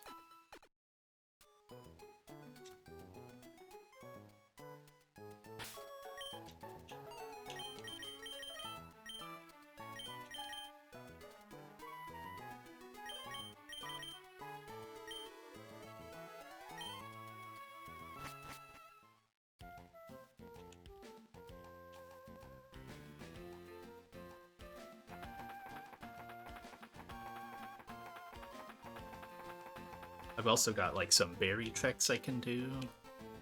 That's cool. I can fly! Holy crap, I can fly! You can't fly. None of... You can.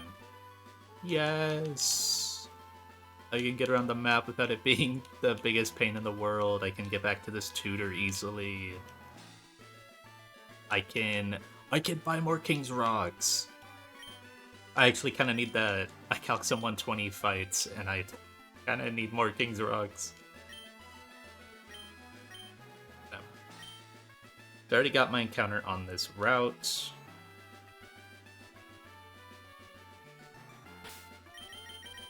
I believe I talked to you for this.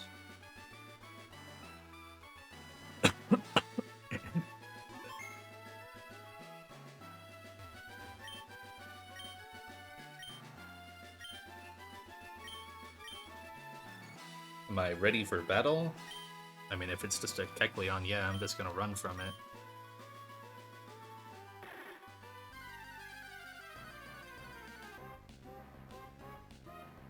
Oh my gosh, my Route 120 encounter?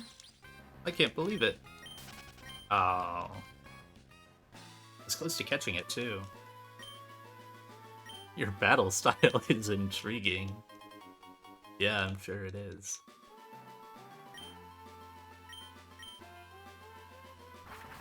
Oh, bye. Damn. Did I come up here and get this? I did not. Free money.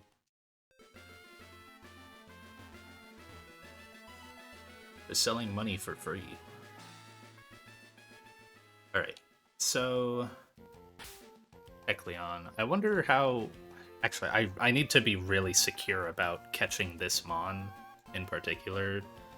Honestly, even more than the Golisopod, because of the shed shell it's holding. Can't click knockoff. So it's got its level 55. It's got Body Slam, knockoff, low kick, fake out. And it's got Protean. Do I have any way... Oh, wait, it's a catch rate of 200. I just quick ball it. Okay, never mind.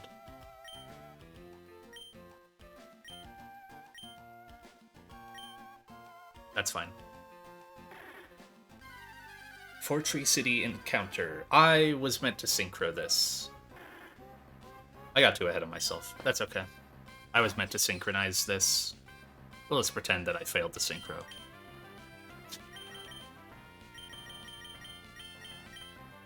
I was too excited to just catch it right now with a quick ball.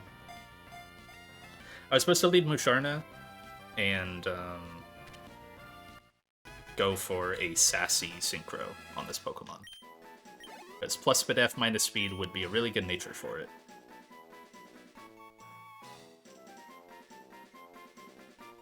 I gotta think of new names. I haven't had to do this in a while. I had like weeks to do this.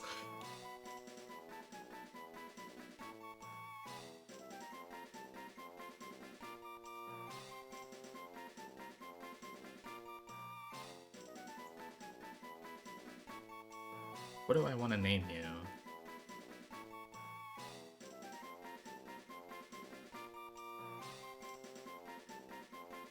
What are the names of like those old like those old South American civilizations? Like the Aztecs. Is there like a... What are the Aztec cities? I'm just gonna look that up. I don't think Tenochtitlan is gonna fit. Do they have a more simple one? Oh my god, no they don't. You can be... this one's short enough. You can be Texcoco. That is short enough. All the other ones are like 15 characters. Yeah, okay, that's... I'm being too hasty today. I was meant to synchro that. This next mon I need to be a little more careful about. I can't synchro this one, so... On my Scorched Slab encounter, we have guaranteed Golisopod coming up.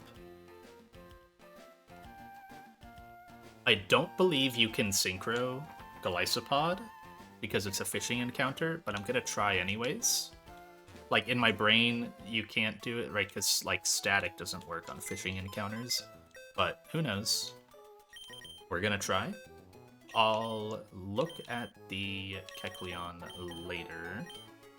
What's important about... Whoa, not that. What's important about Kecleon is the Shed Shell. I'm gonna grab Musharna. Also, I have a new cap. I haven't really explored that, but I do have a new cap. That is pretty cool. Who do I want to bring for Golisopod? So it's level 55. Someone said in Deckcord that Golisopod can't actually run away with E-Exit in a wild battle. But I still don't want to, like, push it too low just in case. So it's got Leech Life, Razor Shell, Pin Missile, Payback. Okay. I guess I should be scared about using Togue if it clicks Pin Missile to chip it. I can use Turtonator Rapid Spin to chip if I want. I can use... Can't use you.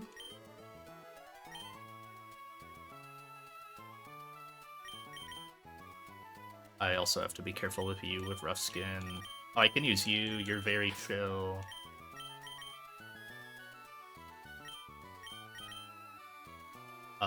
Gyarados is also chill. Right, just to sit for a while. And Escavalier is also chill.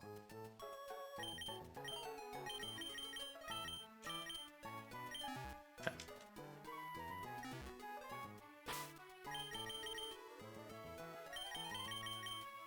I want to double check the Lysopod at level 55. What is your strongest bug move? I guess it's Leech Life or Pin Missile. Leech Life against Musharna, who can now be level 73. If you're adamant, can I quick ball you? Yes. What about Pin Missile? Because I can also be holding a Citrus. Oh, well, actually, I guess it wouldn't be adamant, right? Ideally, if I'm doing the Musharna lead, but... How much does each of these hits do? A 2-hit does 38, so 19. I can give Musharna like a...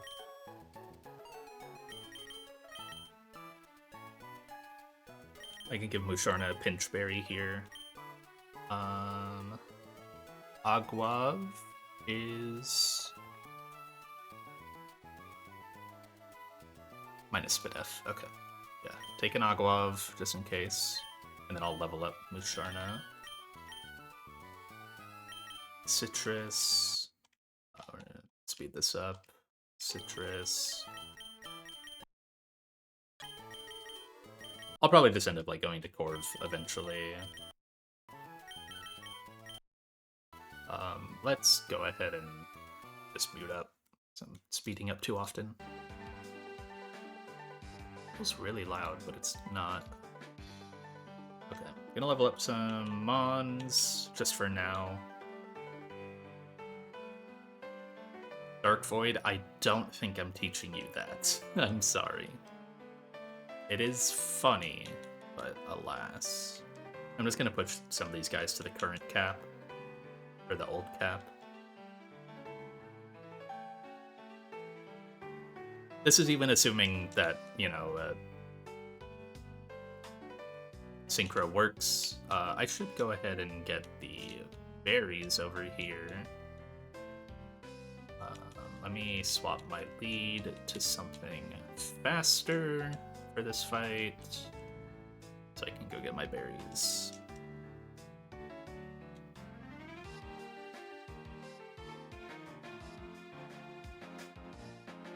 $16 Figgy? I don't know if that's low or high or what. 8 Wiki, okay. 16 is higher than that, so 13. That's fine.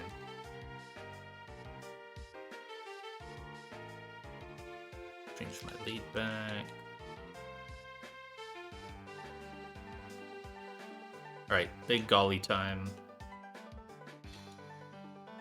Oh wait, I forgot there's one more of you. Oops.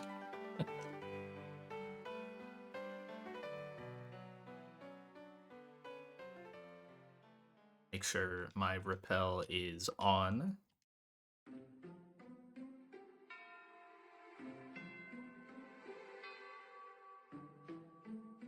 What's in here? Oh, Fire Gem. Alright, and I specifically want to... I don't have it registered. Super Rod. Yes, we are fishing until we get a Glycopod. It is the only encounter that I don't have duped out on this route. I have Gyarados, I have a Slow Twin, I have Octillery, and I have Muck. I can only get Glycopod here. So I just keep re-rolling until I get it. Okay. I'll just like pivot out to something that's faster.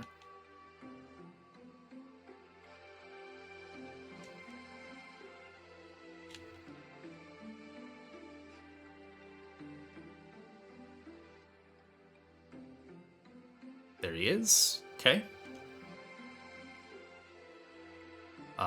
I can quick ball this turn.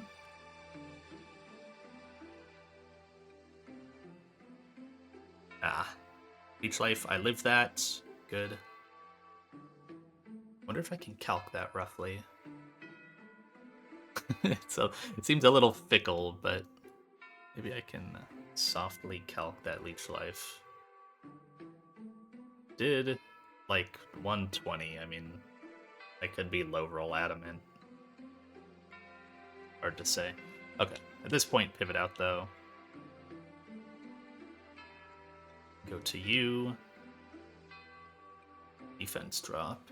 That's not great. Turtonator can always click rapid spin on this guy, even if he's like 0 defense. Yeah, I can rapid spin it a couple times, honestly.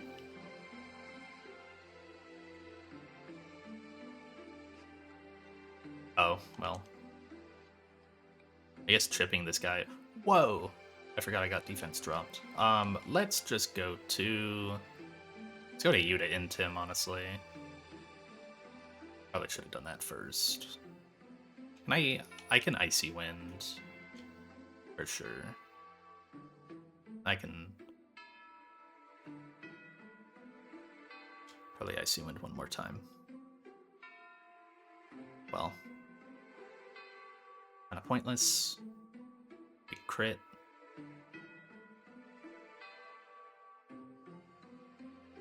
Do I have any special Pokeballs? I have the Dive Ball, but I can't use that here. Dusk Balls work in here. Nice. Okay. I really should have thought of your name as well. I don't have a name for this thing.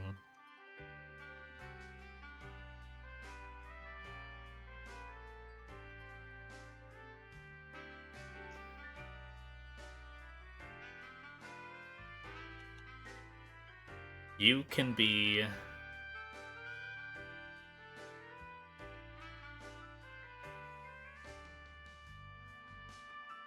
You can be Athens.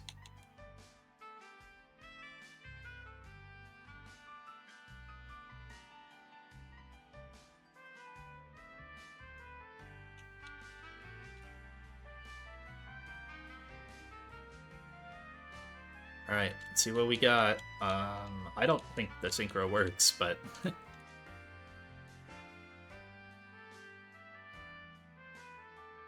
Honestly, purely off vibes, off that one hit my Musharna took, it kind of did decent damage.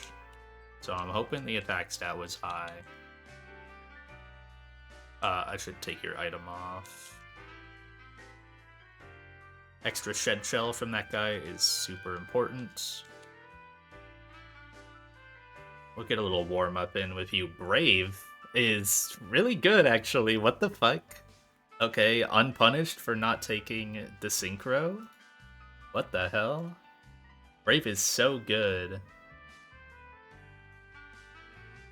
This guy's stats, like, kinda matter.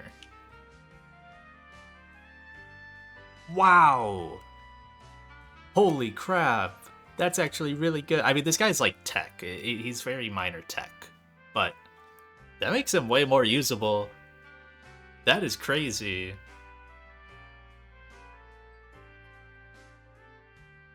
Wow. Okay. Now the big one. Please, I would love to see Sassy, because that would mean the synchro hit. Or I would love to see a plus attack. Okay, Sassy. So it either worked, or I hit the 1 in 25. Sassy is so good on you. Oh my god. Wait, that means your attack is going to be high. Oh! Oh! Oh my goodness. That is not okay. Holy. That is such a good golly. This mod is so this mod is going to be so broken. Windows sound. There it is.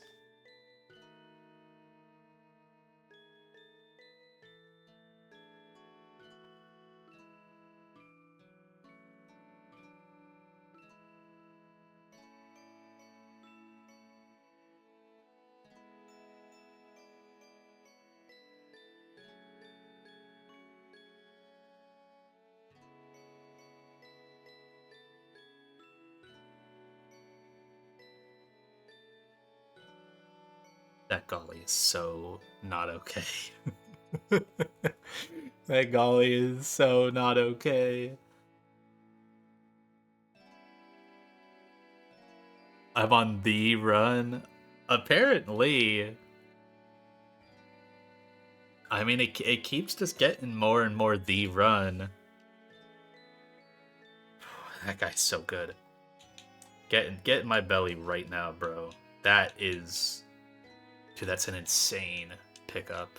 At this point, I'm going to start putting stuff that I am, like, infinitely way less likely to use in this box, so I'm not really looking at it. Like Masquerain. It's only gonna be a couple Pokemon, mainly stuff that's, like, underleveled right now. So otherwise, it's very hard for me to look at my box when I have, like, multiple boxes to scan through.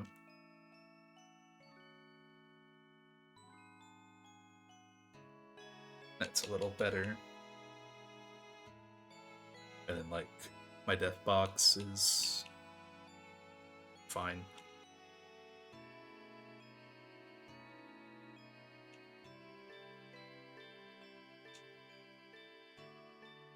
That Golisopod, I need to save. I need to save in case I fuck something up and I lose that Golisopod, because, oh my goodness. Okay, how do I build you? We're gonna go ahead and train scenes. Don't really need to see the game a whole lot. Oh, I guess I don't need this. I don't need my notes anymore.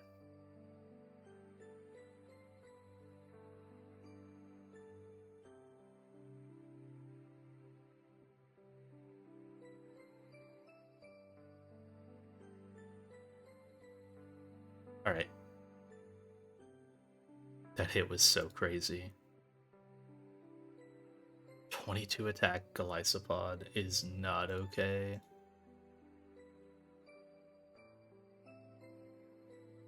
Alright, like, I roughly know how to build you, but how am I building you? What is your current move set? Payback, Pin Missile, so you probably keep... Do you even keep Leech Life? No, yeah, you do. The set is gonna be First Impression, First Impression, Leech Life, Sucker Punch, Liquidation. Yeah. So just the next 3 level up moves.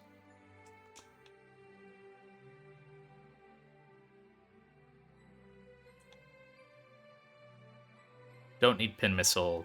How would I ever reliably use it? It'd be very tough. No Payback either.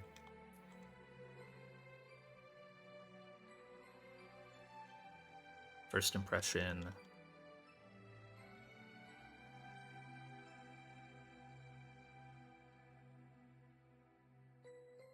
Liquidation. I'm leveling you up all the way right now, man.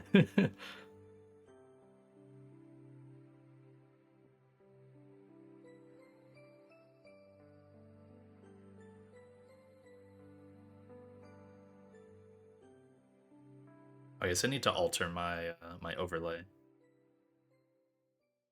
I am not at 5 badges anymore.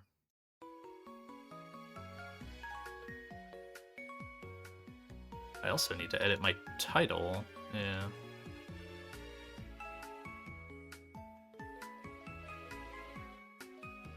Dude, that guy's so fucking good. Like, I can't just help but keep staring at this. This is, like, one of the best natures for this guy. Because it makes him have, like, a real defense, or a real SPDF stat, almost. Because his defense is fucking stupid. 10 defense, totally fine. That's literally, that's good.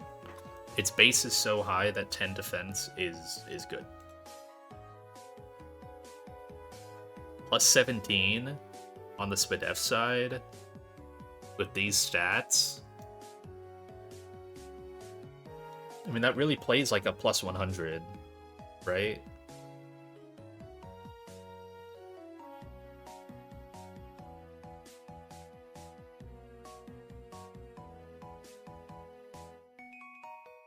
The HP is so good too. Oh my god.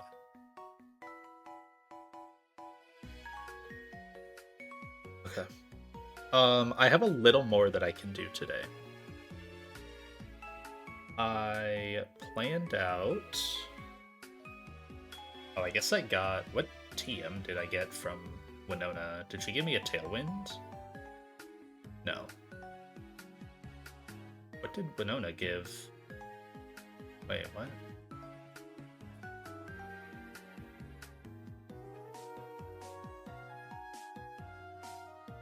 Oh, she gives Roost. That's not bad. Don't get any of those items for a while. I got the Fire Gem. I think I need to fight some trainers before I get the Psychic and Bug Gem.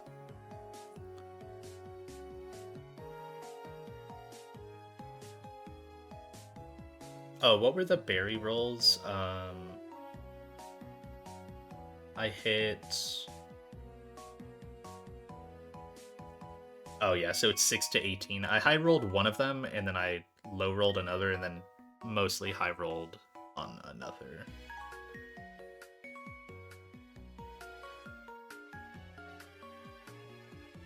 Are there any more citrus berries? I feel like I'm pretty low. There's some on 121. Okay. I genuinely feel like I'm a little low on citruses.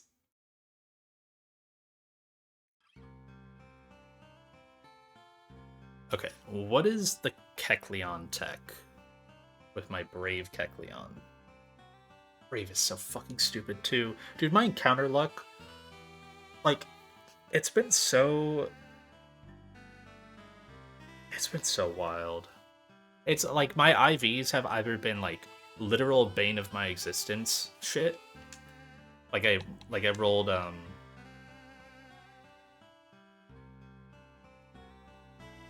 I rolled like 0 speed Beedrill, and I have like -0 speed Basculegion. And I have like 0 attack Hawlucha. I also rolled like, I think like 5 attack Garchomp, but I scaled it later.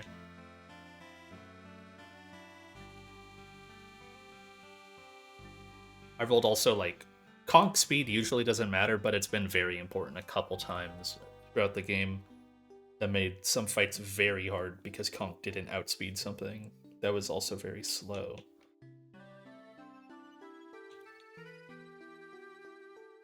But then I've also just had like there's only been a couple of those, and then I just have like some crazy juicers. Like this guy, like plus 20 speed on this. This guy's whatever. This is natural. Like, what the fuck is this? This is a natural Executor. This guy's fine, but the attack is high enough that I can boom stuff on Pyre Tag with Custap. Plus 27 speed Electrode outspeeds some Swift Swimmers and Scarf Pokemon. That one's crazy. The 4 special attack, though, kind of hurts, but it's workable. You just suck. Plotzer, eh. This guy, the minus speed hurts, but it's negated by really good IV, and then plus special is super good. This guy hits really hard with plus special. But then, yeah, like 0 attack Hawlucha, but also 24 speed. Like, that's enough. 21 special Xatu, really good. Minus defense, a little tough, but plus Spadef, fine. This guy's a little rough. This might be one of my worst, like, recent Pokemon. But it's Swift Swim, so it's still been good. This thing's also, I mean, this one's okay. But then I hit like Sassy. I synchroed this for the Sassy, but this one's really good.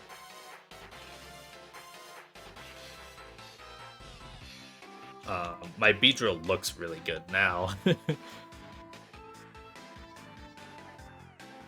Because I invested in attack and speed.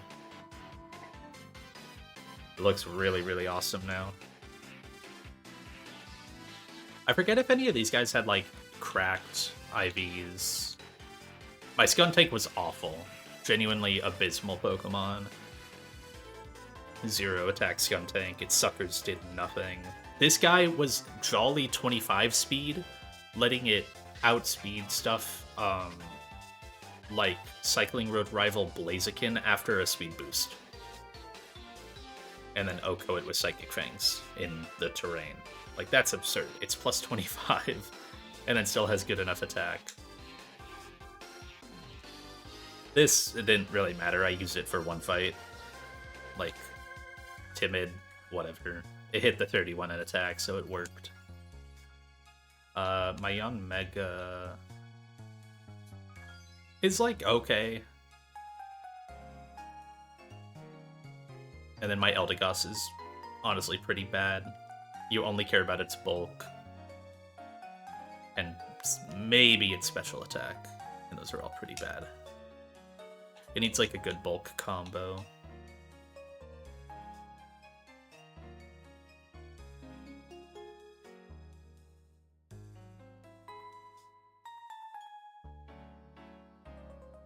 Okay. I've got some fights I can do. I was looking over here. Let's look at the 120 map. So if I do All-in, Gion, and the double battle, then I get some more berries, I get 2 gems, and I get a heart scale. I think I have up through that calced securely so far. So let's go ahead and do that. Let's type in Gion, because that's the name I remember, and then go back one. These fights are in rain. They're a little weird, but nothing crazy. I kind of just went into this with the notion while calcing. I'm going to double check all of these. They're not like crazy lines. But I went into it with the notion that I was going to level everyone up to 73. And I calced before getting Golisopod. So I don't plan on working it in right now.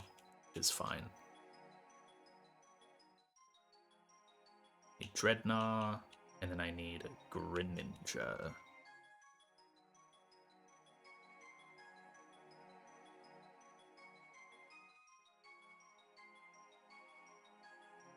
Who are good backups here? Against Empoleon, Conk is an okay backup. I believe Magnezone is also a good backup. And then against the Charizard, I guess Turtonator would be an okay backup.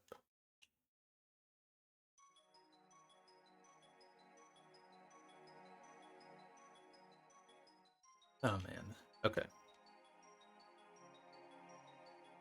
Everyone leveled up. I don't think I really get like new moves in here.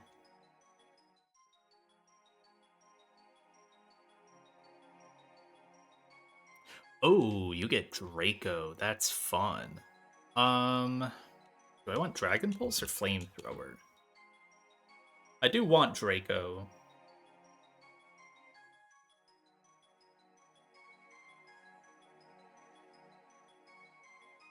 I feel like I drop...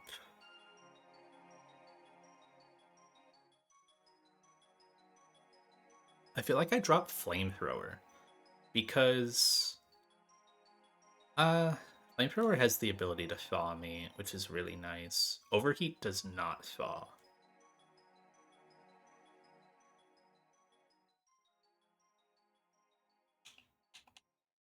Or stronger.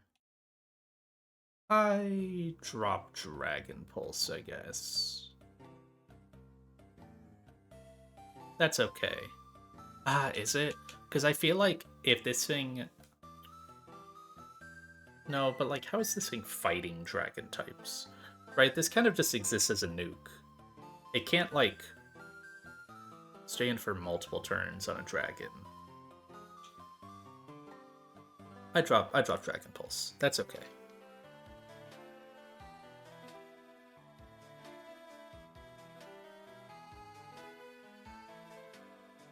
I didn't, like, check my Pokemon for if they got new moves in this stretch. I'm sure a couple do.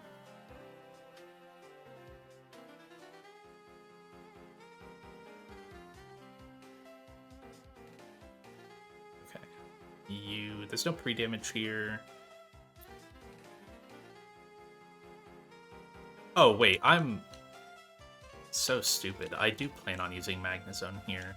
I didn't see its name at the end of my thing. It's a good thing I already had it. Dreadnought doesn't need an item.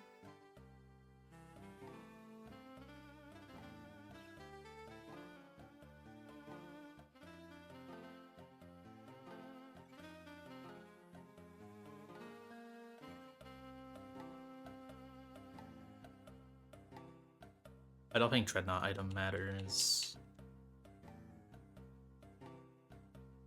And I need King's Rock on you. Got a couple up here. I can now easily go buy more, so that's cool. Magnezone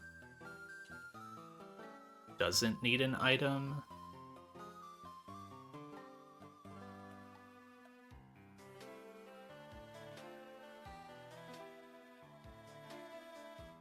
Maybe I should give it a citrus just in case. No, it doesn't need an item. Because it's only ever switching in on like Drill Peck plus Aqua Jet or SD plus Aqua Jet, and it lives Aqua Jet there. So it's fine. It lives +2 Aqua Jet crit. It doesn't need an item. I'll give the backups citrus though.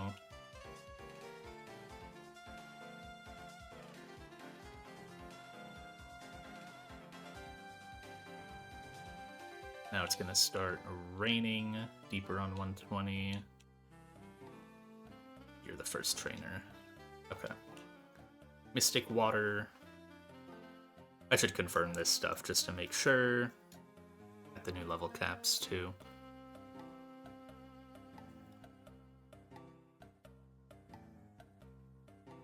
No reason to not be cautious here, especially with a box upgrade like I just got. Where's my Dreadnought? There it is. Greninja, Magnezone. Okay. Level 73. Mystic Water.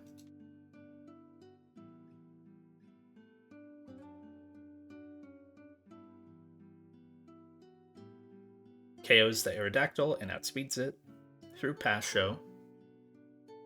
No priority, nothing funny.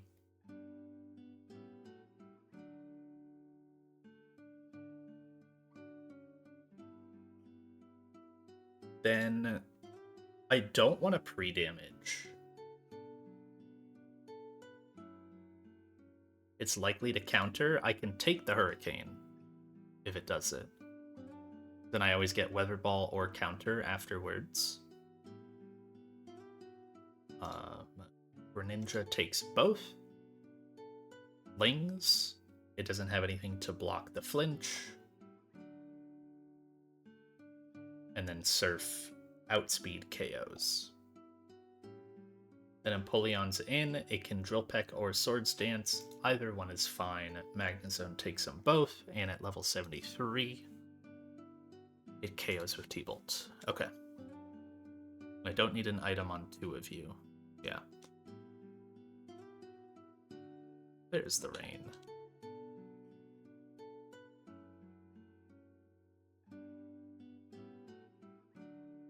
Liquidation. Don't care about your Pass Show. Don't have Flip Turn yet, sadly.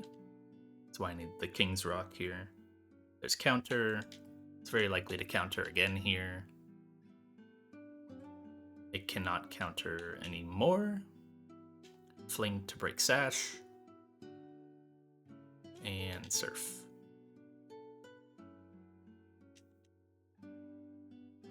Empoleon. Okay. And T-Bolt. Cool. Nice simple fight. The next fight is also oddly simple. One that is usually really hard. I had a pretty easy time with it. I think having Swift Swimmers... Actually, I say that. I didn't use any Swift Swimmers. Okay, Okay, Greninja Magna Zone.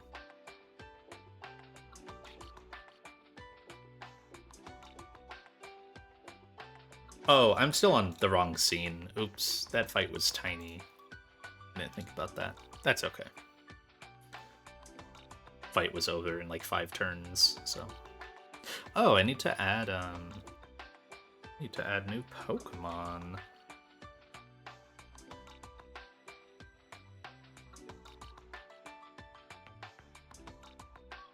Add my Kecleon, named, I believe it was Texcoco. And then add my... Where is Scorched Slab? Do they not have Scorched Slab in here? They don't. Weird.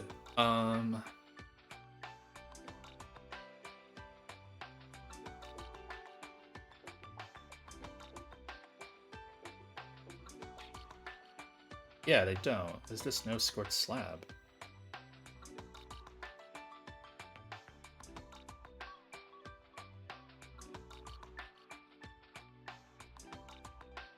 Okay.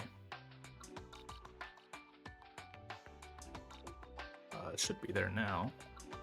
There it is. Odd. So, Lysopod. And it was named Athens. Okay. Gully probably isn't going to be, like, racking up the kills, but man, is it going to be a good Mon.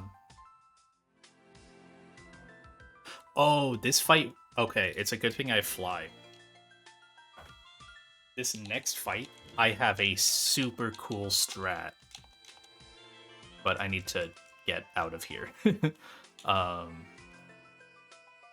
Should probably just always have a Flymon on me.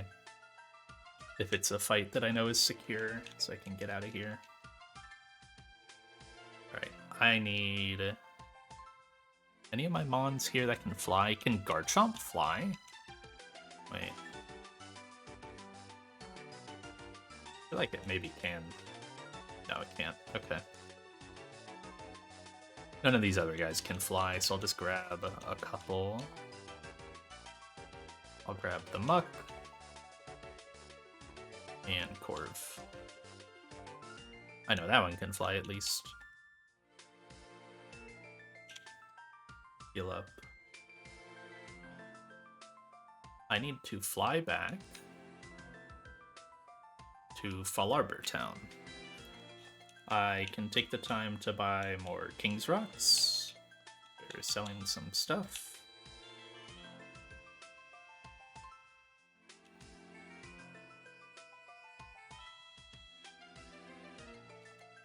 Yeah, you sell King's Rocks. Cool. I'll buy 3 more. Good to have them. But the main reason I'm here is to go talk to a certain move tutor.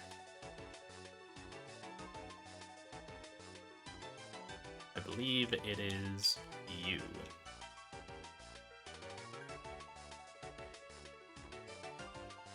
We're gonna teach Embargo the Muck. And get rid of Gunk Shot. I can just get Poison Jab later if I want. I was actually thinking about, like, oh, do I get rid of Earthquake or Gunk Shot?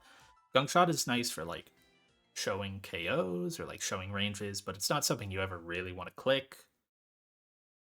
Is that the case? Because it's at 85, you can hold a wide lens and make it fully accurate.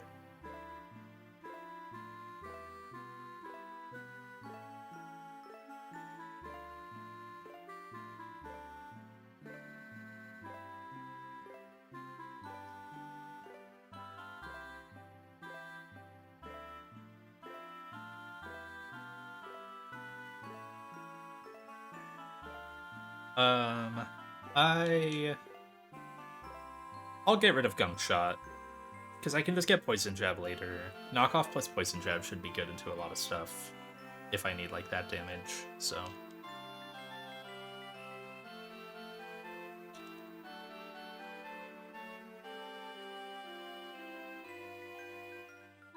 cool. Back to Fortree. It's so nice being able to fly.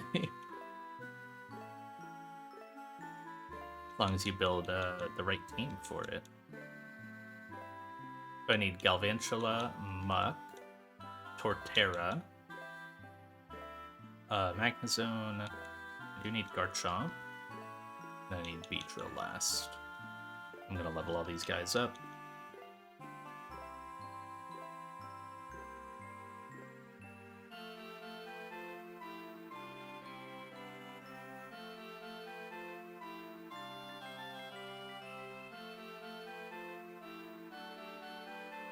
My Torterra was still pretty underleveled.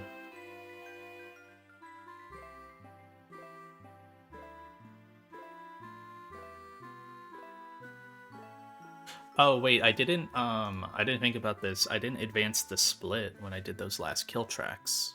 It was what, Bearscuda, Greninja, Magnezone?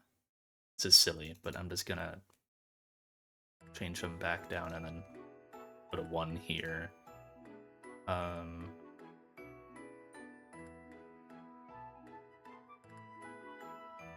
Change that to a 3. Change that to a 1.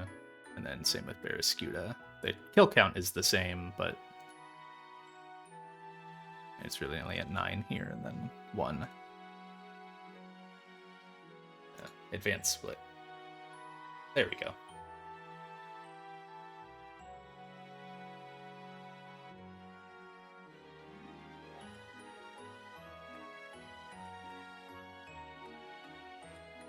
I'll go ahead and export right here. That way some of my guys are leveled up.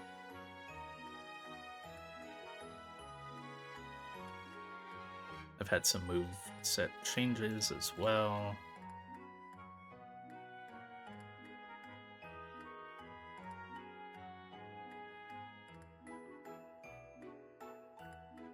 And get the new guys in. Yeah. Oh, I can take Combuskin out of my box. I don't have you anymore.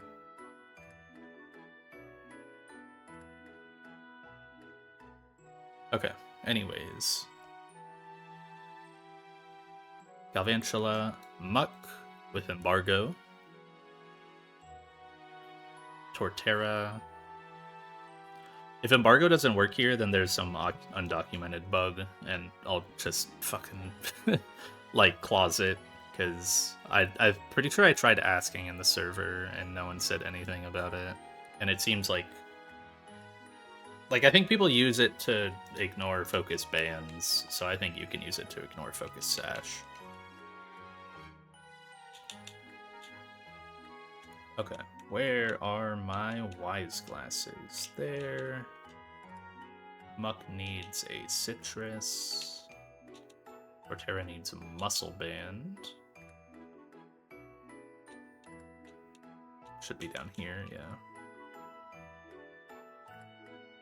Magnezone, citrus, Garchomp, soft sand.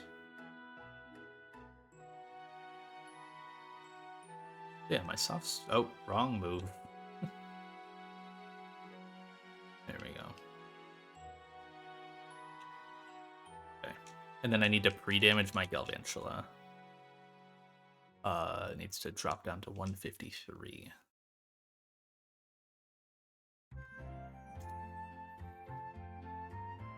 One 153. Okay, just to confirm, that is for... Right, this goes with wise glasses. 153 is to bait in exactly Alakazam Psychic.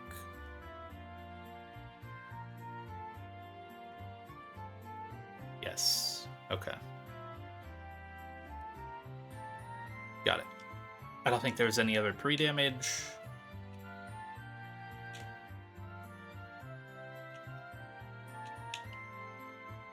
I don't have a flyer on this team to get back, sadly. Okay. So this train, oh wow, this trainer can be really tough, depending on your box. Oh, Jax, did I get them? And I'm going back for this. I mean, I DM'd you. I DM'd you the Golly. You're gonna be so fucking mad. You're gonna be so mad. So I forgot to synchro the Kecleon. I rushed a bit. I forgot to synchro the Kecleon. It's fine. It hit plus attack. So like, fucking unpunished, man. Like literally best natured possible. This thing is actually usable. Like, it obviously not like coming to every fight, but actually usable. Really, really good. Plus Bidef maybe would have been still nice, but because he's kind of like, you use him when you can, and otherwise he's unusable. He's just a sucker punch mon, right? That's all he does. Or all she does, sorry. Like maybe like knockoff sucker, or like fake out. Maybe a doubles battle mon. Like, not awful. Then, so, I posted it in the server as well, in Deckcord. It hit Sassy, so I don't know if synchro works while fishing, or if I naturally hit the 1 out of 25, but it hit the synchro nature.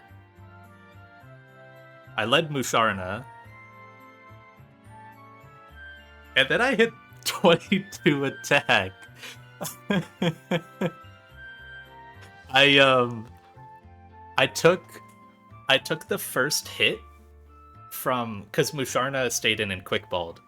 Because I kept like max attack, like I leveled up my Musharna max attack. It lives crit from adamant, blah blah blah. I gave it like a pinch berry as well in case it was pin missile. I calced the first leech life that I took on turn 1, and I still had adamant on the. I had adamant on the Glycopod I was looking at, and it was one of the damage rolls in the adamant roll of like 31 attack adamant, and I was like, holy shit. Wait, this guy's good. Obviously it just like high rolled, because it must have been like low roll from the calc I was looking at, and then like high roll here. But still really, really, really good. Dude, if I hit D-Knight, or not D-Knight, if I hit Caracosta and then hit D-Knight, like, this run really has it, I feel like. Because D-Knight is just like a recovery of a game corner mon. At the end of the day, it's just recovering a game corner mon that I didn't get. Anyways, time for a really hard fight that I kind of broke with Embargo. I only have like a couple more fights actually planned out for the day. Really like this and 2 more. Galvantula, Thunder Lead, with Wise Glasses, Fast Speed, Okos. Gets Alakazam in at this damage. Always clicking Psychic. Can freely go to Muck. Muck clicks Embargo to ignore. Oh, Embargo's a priority move. Oh, I didn't know that. That's cool. Turtle Grand Blastoise. I'm going for the Caracosta. It's the surfing one. I'm going for this. 60% Caracosta, 40% Blastoise.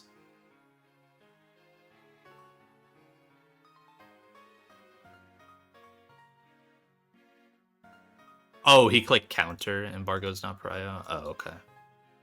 Oh, yeah, he totally can click counter there. Yeah. What's the weird dark type move that, like... Oh, it's Snatch. I saw someone talking about that in the server. I think from, like, their Zoroark E4? Yeah. Higher prio than Fake Out. Really cool. Anyways, yeah, this the Focus Sash now has no effect, so I can knock off KO. Take a Dazzling Gleam, that's fine. I was thinking of Snatch, I guess. Goodbye, Focus Sash. Pert in. Yep. Hurt sees EQ KO. Does it see liquidation? No, it does not. This is always Earthquake. That is great news for my Torterra. I think if I was crit by Gleam, then this can be liquidation.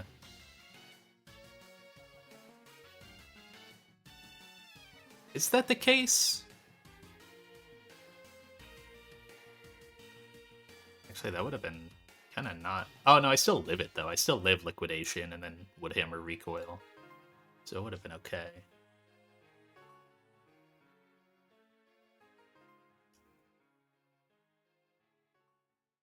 Fire off a big outspeed Woodhammer. Oh, wait, no, I don't outspeed. Oh, that actually would have been kind of weird.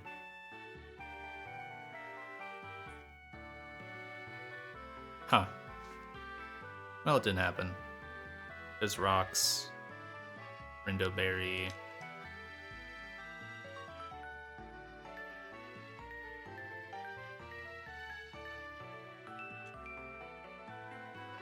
What are you clicking? I need to lock in a little harder. Is this always Draco? It's always Draco. Alright, so rocks are up. That's okay, because my last 3 Mons are... They don't care about the rocks that much. Go Magnezone on Draco. Yeah, you take nothing. -2 special. This is always Body Press now.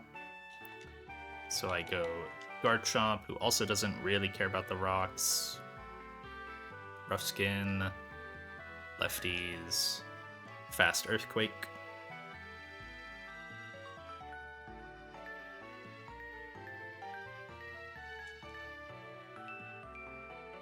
Alchemy last. This is always... Yeah, I'm showing fast 2-hit KO, so it can't set up. So it's always Draining Kiss. Mega B takes the Draining Kiss and takes super effective rocks. And then KOs with Poison Jab.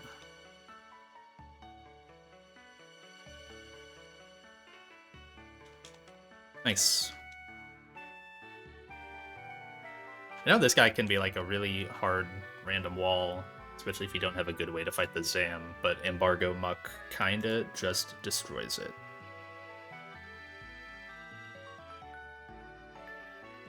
Galvantula. Muck got one. That's Muck's second KO. Damn.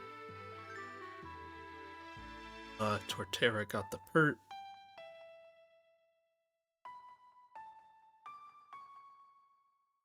Then Chomp and Beedrill.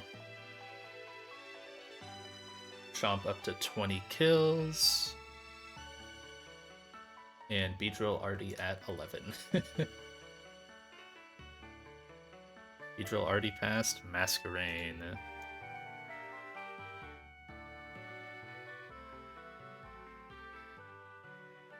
Alright, double battle. I am definitely gonna double check the double, because messing up a double battle is very scary.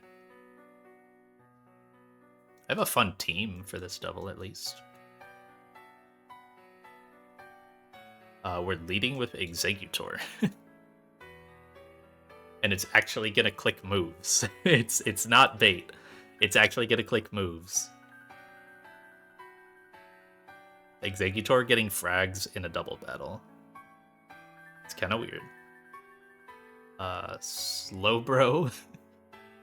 Bascute Legion. And Conkeldurr. And then backup would be like something to fight the Poliwrath, I suppose.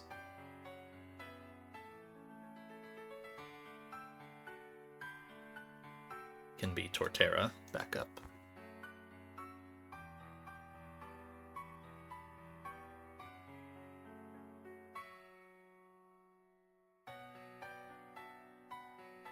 Can't fly back.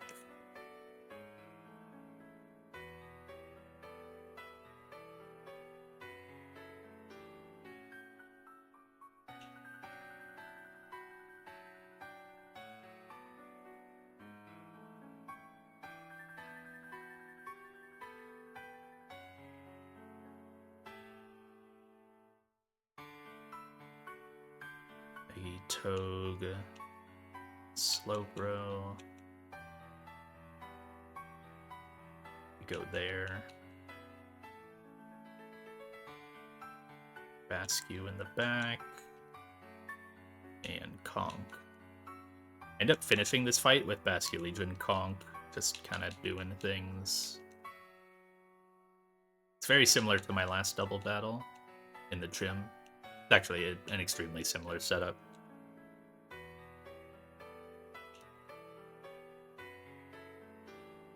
I did calc this with everyone. Oh yeah, you get slack off.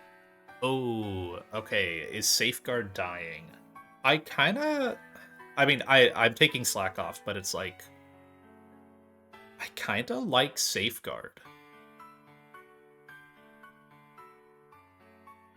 I can kill Surf for now, and then the moment I need Surf back, I can kill Safeguard.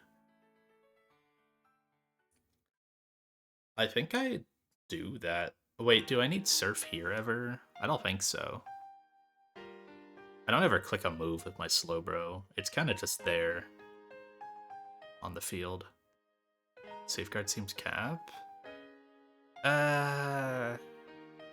I don't know. I was like on the Golduck in the gym, on the Golduck in the gym. Safeguard would have been nice to work in, but I couldn't really do it because I needed to Future Sight and Safeguard after, and that wouldn't have worked. Yeah, it's like I might as well drop Surf. I can. Like I'm definitely willing to get rid of Safeguard later, but I think it could be fun. It's like a lucky chant, right?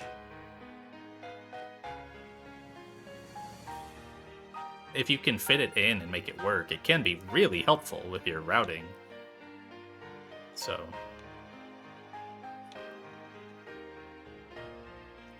Life Orb Executor, Iron Ball Togue, Citrus Slowbro,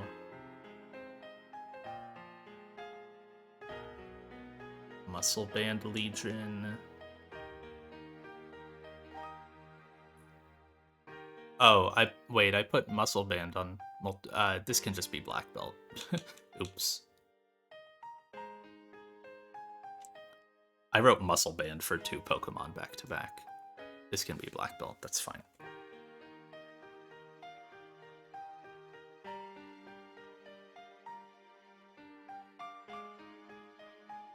And then you get a Citrus, I guess. I don't plan on getting to you, but I have pre-damage, but no moveset changes.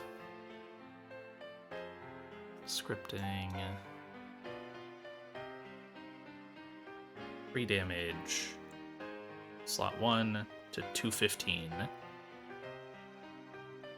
Pre-damage slot 2 to 62. And then pre-burn slot 5. Wow, I'm pre-burning Conk.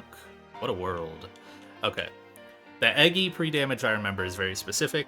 We'll see what that is later. For now, Togue pre-damage is to bait Zen Headbutt out of Metagross. Yes. And I have Iron Ball, so I give it Fast KO. And I'm always giving Fast KO to Sock. And I'm always giving Fast KO to Poliwrath in the back as well. Okay.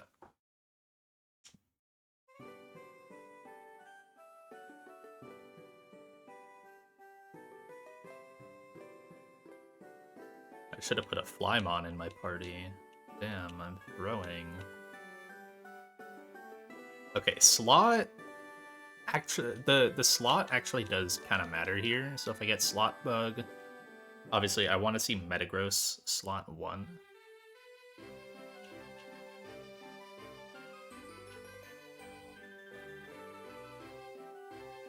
If I don't, I'll reset. Okay, nice. So, weird coaching fight. Gotta dodge the coaching. Basically, as long as you show fast KO, it can't coaching. If you show slow KO, I think it still kind of can. You gotta be a little careful. That's why Togue is Iron Ball here. At the same time, we are leading with a Life Orb Eggy.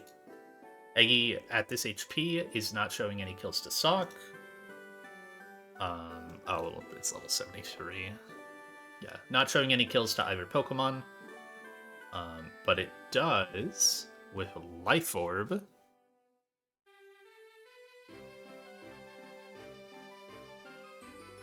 It does 181 with its Leaf Storm into Sock.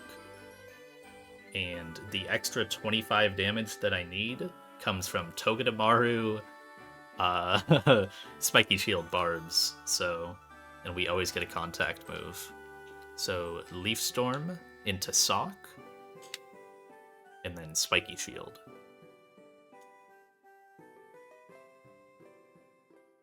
Good. Chip on both. Leaf Storm KO on a neutral target. Then it's going to send in Poliwrath because it's the only mon left. Poliwrath does not see any KOs into Exeggutor at this HP. It does see KOs into Togue. So my special got dropped, but I can still Wood Hammer the Poliwrath. Then this switch in has to take 2 attacks. It's got to take Zen Headbutt from Metagross, and then it has to take Close Combat or Hydro Pump from Poliwrath. So, Slowbro fits the bill. It's got a Citrus. Totally chill. Oko the Poliwrath, crit did not matter. And now I pre-damaged my Exeggutor specifically, because now it's a 2v1. So that way after Life Orb, after 2 Life Orbs, and after Woodhammer Recoil, I now bait... Let me level myself up. I now always bait Meteor Mash. It could also be Zen Headbutt, that's fine. Either one is okay. But now I'm guaranteeing an attack into that side. The other possibility, I didn't know, this one isn't possible because I didn't get low enough. If I got like crit on Slowbro, if I got like double crit, then Slowbro can bait T-Punch even after the Citrus sometimes, but that's fine. I'm gonna double pivot.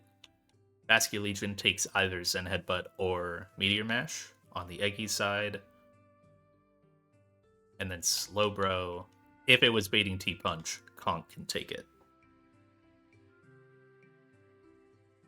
Meteor Mash, totally fine. Don't care about the attack raise, that's nice. Because now with Swim, Poltergeist will KO along with Mach Punch help. And I'm just going to do this. I'm going to do this exact same thing for all 3 Pokemon.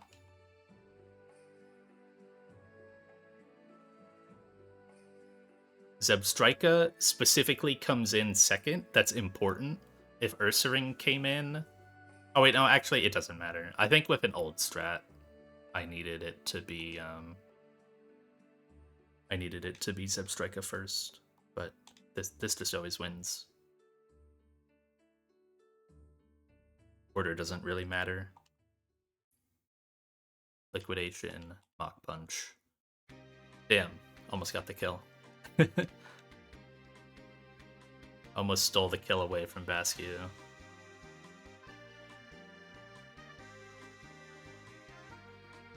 Oh, did you beat Scutus, or did you beat Metagross side first? That's crazy to me. But I guess Sock isn't, like, super hard to bait. I kind of just had, like, I had, like, the right Mons so that they could always take Metagross attacks. Yeah, Sock doesn't seem too hard to lock in. Because he's pretty naturally fast as well.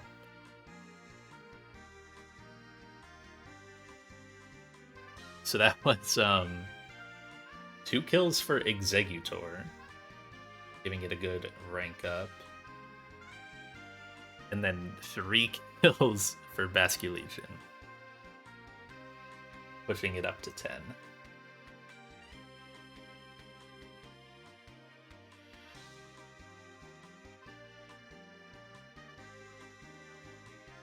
All right. I think we're done with the rain. Correct? Let me double check the trainer sheet. Yeah, rain is gone. Okay. I only have one more fight planned.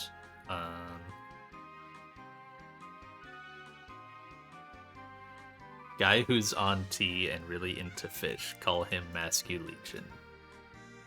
You're so right.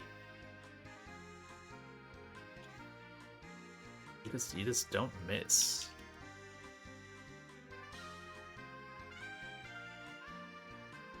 And don't have a flyer.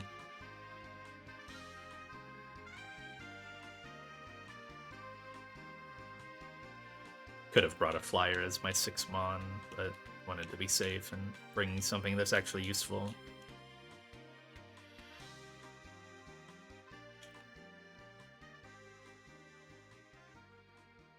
This next fight is extremely simple. This is a 4-mon trainer. I use 3 Pokemon.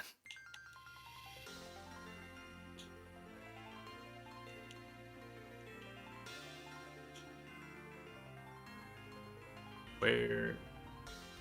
Oh, there it is.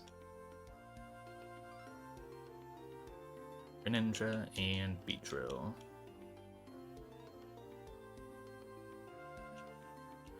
I can actually bring a flyer this time in the back.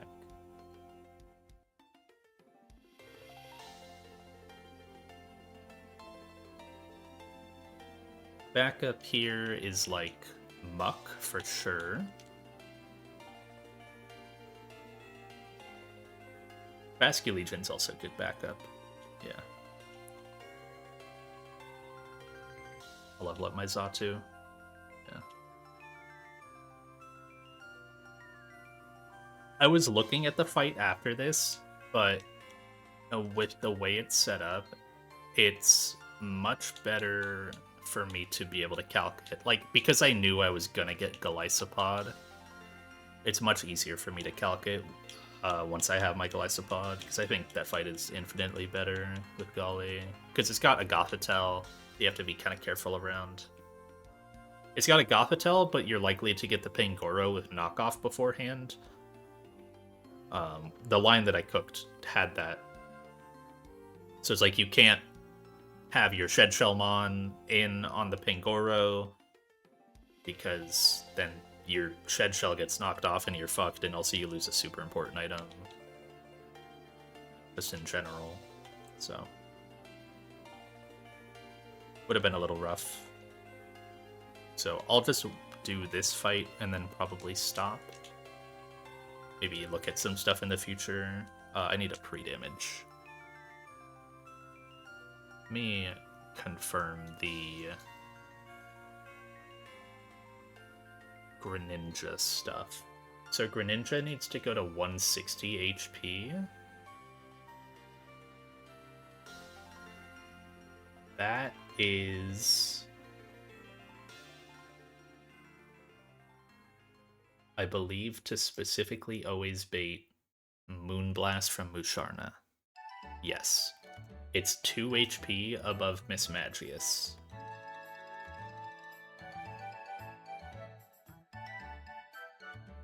Yeah, okay. Oh, wait, no. No, never mind. What am I looking at? Conk always baits... Conk baits Musharna, Psychic, go to Gran. Oh, no, yeah, it guarantees Moonblast instead of a setup move on Musharna. Yeah. It doesn't bait it. Okay. I need to 3 damage my Gren and 3 burn my Conk.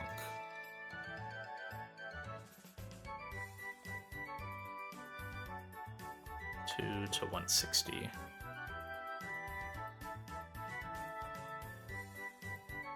Okay. Life Orb burned Conk Elder. It's not okay.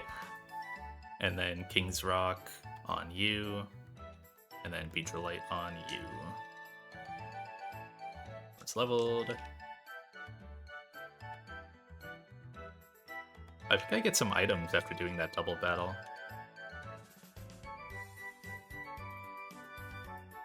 Psychic Gem. Get some berries. Watmel. What the hell's a Watmel berry? I have never heard of this in my life. Cannot be eaten by the holder. No effect when eaten with bug bite or pluck. What the hell does it do then? What? They're Pokeblock stuff? That's awesome. I mean, I know I need Pokeblock things in Safari Zone, right? Belu berries. Okay, these are all Pokeblock ingredients.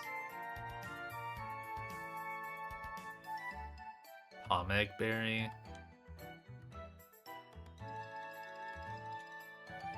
Oh, natural gift. Yeah. Yeah, oh nice. I think I unlocked the natural gift tutor here. There's something else here. There's a heart scale. Yeah, it's up here.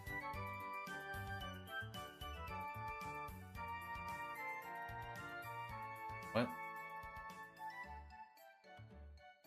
Oh, there it is. I was looking at the wrong patch.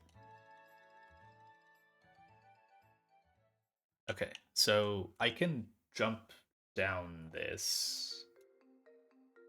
Yeah. As long as I don't walk down after the bridge, I can go back up. I can also just fly out. Burned 160, Life Orb, King's Rock, Beedrillite.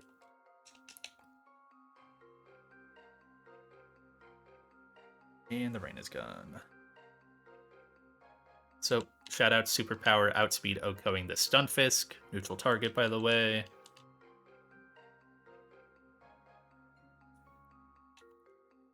This puts me always in Psychic range, but not in Moonblast range. So I can go Greninja. And then get guaranteed Moonblast at this pre-damage for Beedrill to come in. Mega. And I actually want to Leech Life this.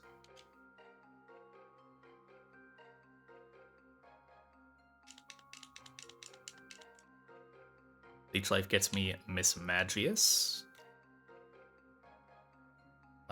Let me confirm. This is always Shadow Ball, I believe. Because I'm showing fast 2-hit KO. It cannot set up.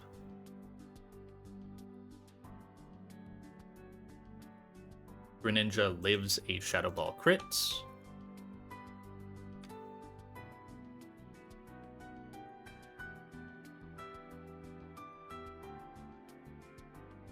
And then I don't kill this straight up, but with Fling I do. Fling plus Dark Pulse kills.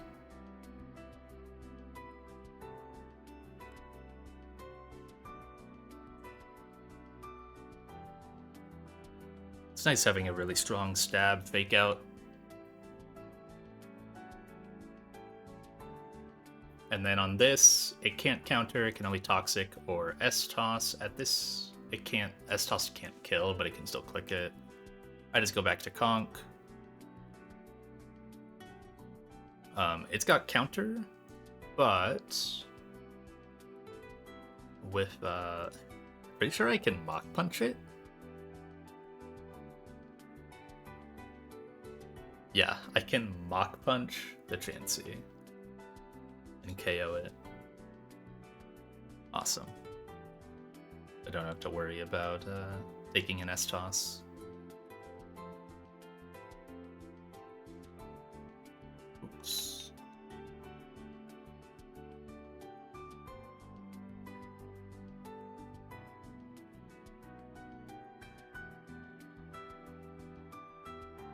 Okay, so that was one for Conk, one for B. God, B's all the way up here already. I keep scrolling down too far. One for Gren and one for Conk. Conk just tied Torterra for the kill lead.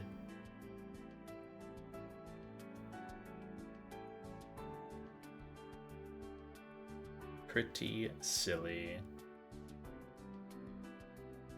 Torterra's just been hard to use lately.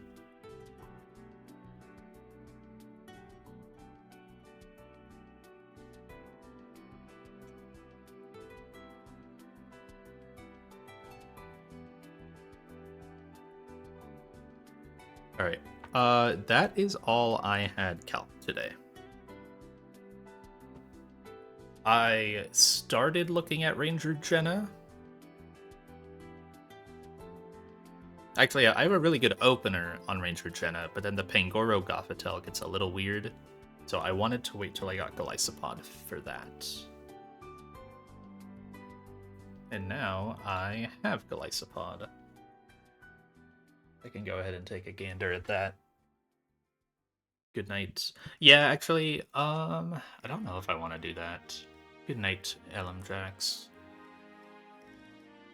Because there's still, like, I'm not really close to the 121 encounter. That's what I really want to see, but you got to get all the way down to this wheezing, slacking double and beat that before you can get an actual encounter. I just get, like, little items on the way. Right, it's like after a couple of these, you get the Struggle Bug TM. One more, you get some berries and an Altarianite and more berries.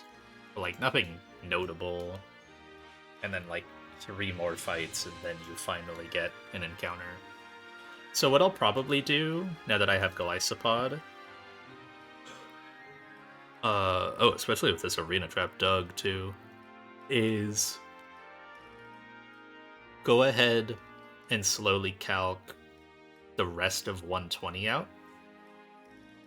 Right, that's 1, 2, 3, 4, 5, 6 fights. And then hopefully calc out all of 121 as well. So after 7 fights, I get an encounter.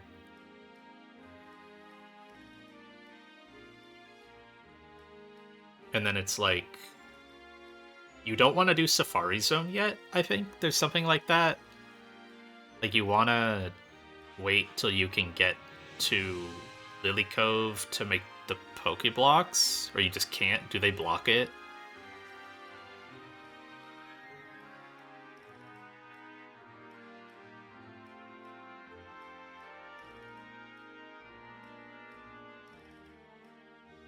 Because, like, I mean, on the map, it looks like you can get there, but I feel like...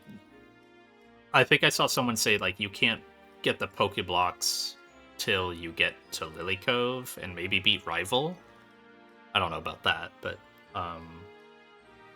you want the Pokeblocks for your encounter here. The case is in Lily Cove, yeah. No Rival, okay. So I just got to get through, like, the 121 trainers, and then come back to Safari Zone, get the Safari encounter. Hopefully it's Caracosta, right? So big thing here for me is...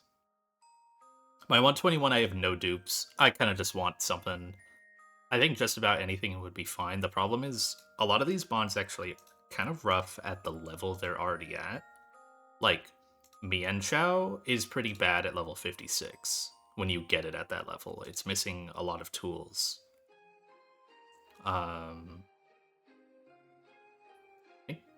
Pidgeot also is missing some good tools.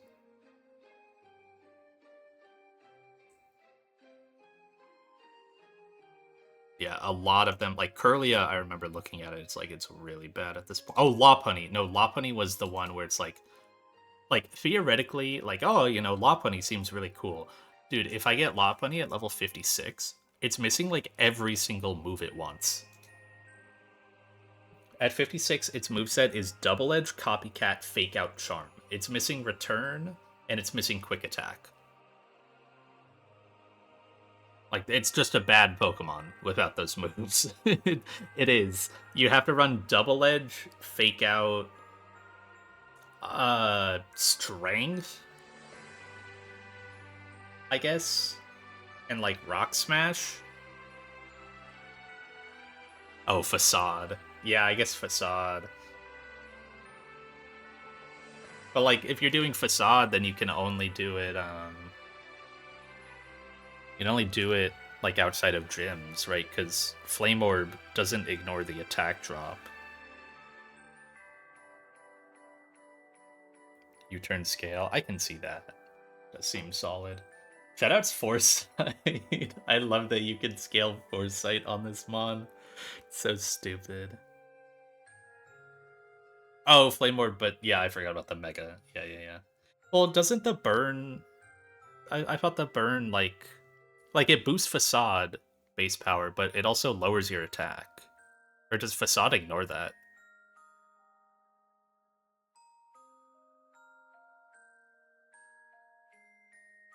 I thought you just had to, like, pre-toxic or something for Facade.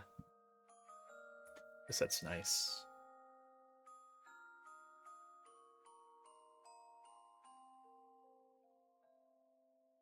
Oh. Having effect from burn is ignored. Nice. Oh yeah, it reduces the other moves. So it reduces your fake out trip. Interesting. Yeah, I didn't know that. I mean, I do still have my Facade TM.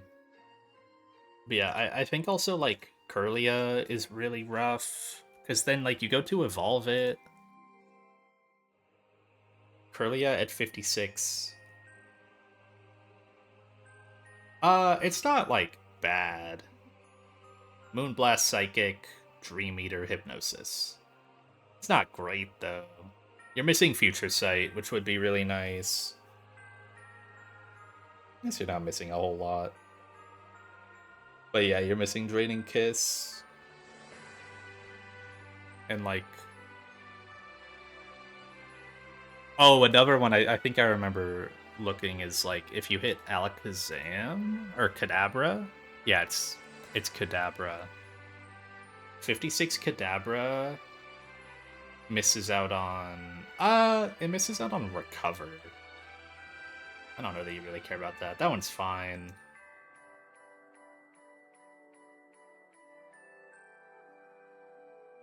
It seems kind of hard to use on a mon with 55 base HP. And no real bulk. Yeah, you get skill swap right away. But also, if you hit this, right, you're getting Mega, and it's got Trace anyways, so...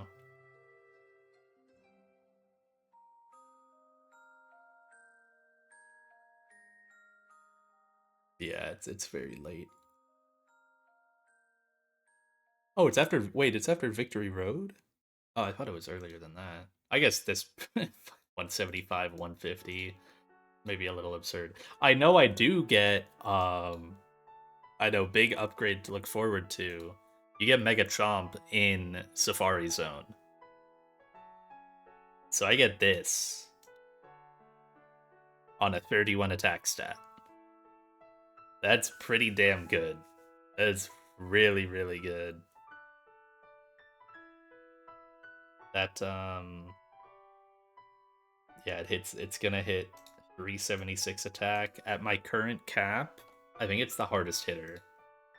It's 275. Right now, I think my Beedrill is like 220.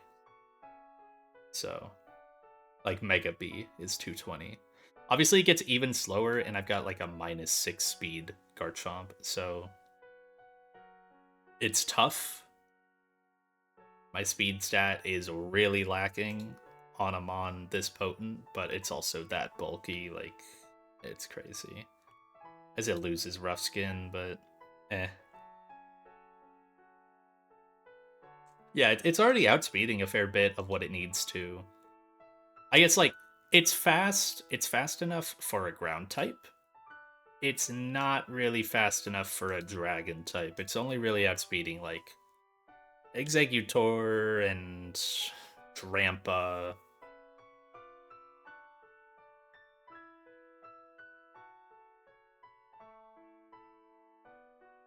But yeah, it's a 700 BST mon. I mean, it's crazy that Garchompite is that early in Safari Zone, in my opinion. I think it should be later. But I guess the ability isn't super useful. I don't know. It's also a little harder to have Garchomp at this point. Not a super common mon. So yeah, I'll get to roll that, and then I kind of just, like, I guess one thing I might need to look at is people talk about this pool a lot for Groudon answers, Maxi Groudon answers,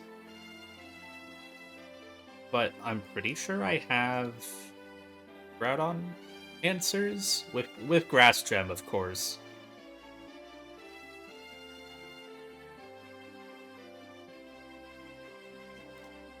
It does seem a little cap. I think people also said, like, Pyre has a... Like, Mount Pyre has a chlorophyll pool.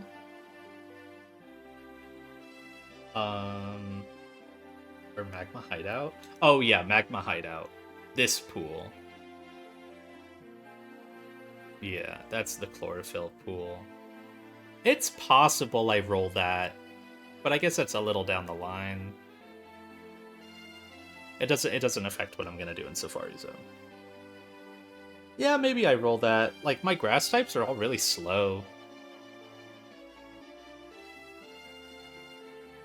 Oh, yeah, that was one I was looking at when getting the Pokemon. Yeah, you get Caracosta without Protect, but, like, if I hit the Caracosta, then I get Dragonite, so it's worth it. Caracosta without Protect is worth it for D-Knight. Candy Scale, Grass Gem, Solar Beam? Oh.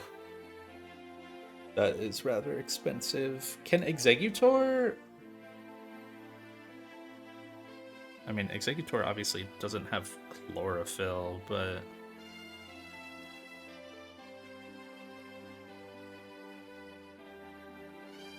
Damn, this guy's fast. What the hell? Base 90? Hell no, Executor can't fight that. Is my cap 80? I mean, shit, it kind of can. Wait. Hold on. Oh, if you need, like, a chain. Yeah, maybe. Or, like, a good bait after. I mean, it gets the kill. I'll give it that. Obviously, it underspeeds. You're baiting, not a great move. You could really be at any HP after. Bait Naganadel and Boom. Interesting. Oh, because it outspeeds these two with Chlorophyll, but is under this, and then the Custap booms on it, and you put yourself in Custap range off of the Magma Storm.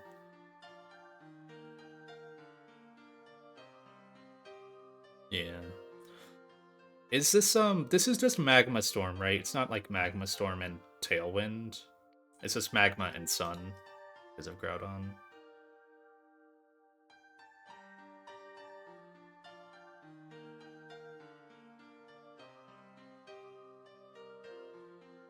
Yeah, Magma Sun. I guess, yeah, the problem is if I wanted Eggy to live this, it needs Shed Shell, so then it doesn't get the Leaf Storm KO. You would still need, like, a scale into... Oh no, a scale doesn't even get it Leaf Storm KO, so yeah, Eggy doesn't really work. Maybe I do end up pulling that MHO pool. I'll see. Obviously, it's possible that, like, there's other pools here. I wonder how Mamoswine does. I mean, off that base defense, probably not great. Yeah. Oh, it underspeeds too, damn. I still don't understand how Groudon is so fast.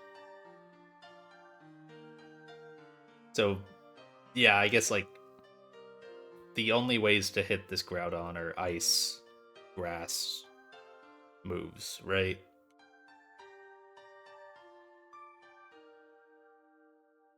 Cap is 79. Fuck me. Of course it is. It would be.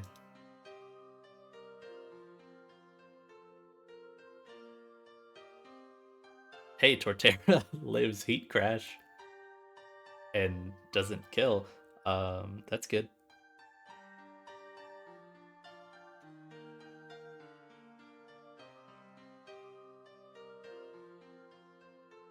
Oh, and I guess Electrode works because then you Volt Switch out after on whatever comes in. Yeah, it might be Electrode Invest.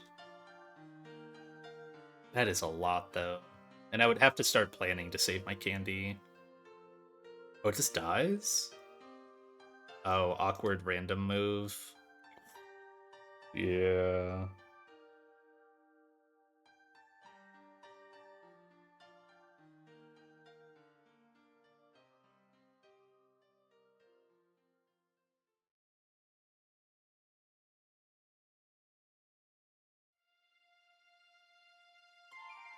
Solar Beam. Damn. And then Grass Gem. Oh my god, bruh. 31. Oh my god. Yeah, it really needs all that. That sucks. Oh my god, the jump is so big too. That's annoying.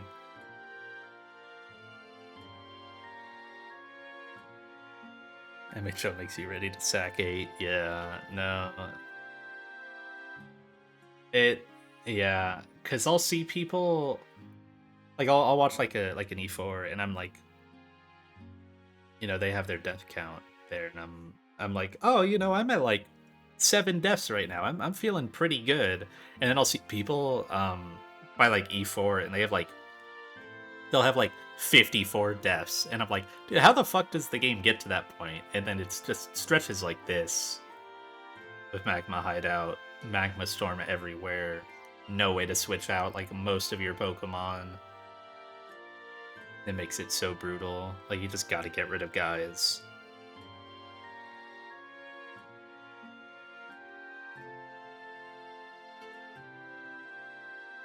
So what else is on... I guess, to further that question, what else is in Magma Hideout? Like, is there really something I would really want to pull here?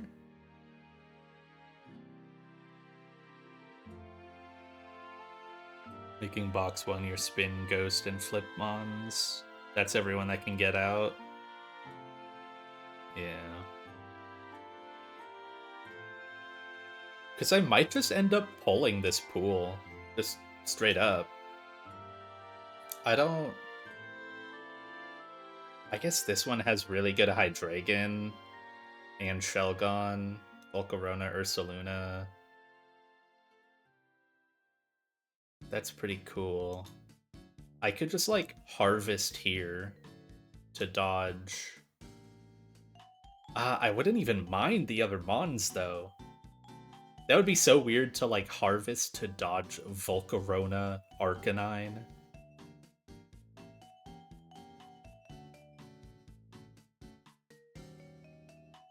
Five is Hellroom. Oh, I see. Wait, then what about these? What about the final two? What about 6 through 7? Does that... Oh, that's post-maxi. Okay.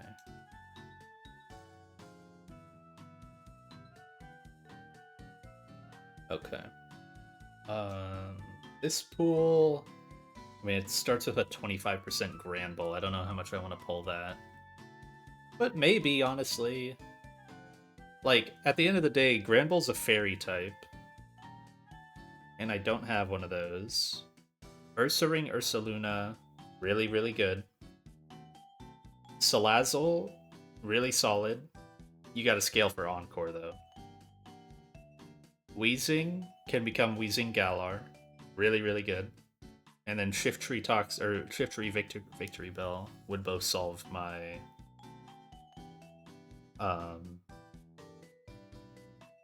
Groudon problem. And at the same time, I could Harvest for those two. Because, like, does Chlorophyll Lilligant get it done against Groudon? I feel like it wouldn't. I feel like Lilligant Hisui you would actually want to hold on to. Shiftry's 50-50. Oh, that sucks.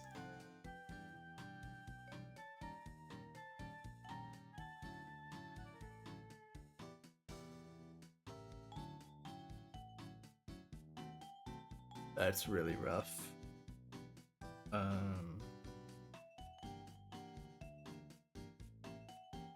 Doesn't have Chloro, but it's fast. Yeah.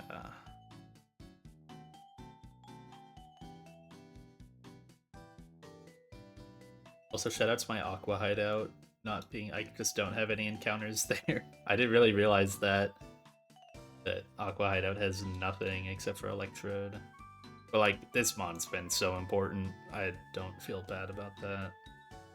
Yeah, it's very worth to get it early like that.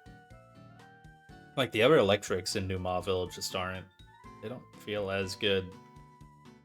At least I don't think they would be. Maybe like Ampharos, Mega Amphi would be nice. But yeah, the main thing is just.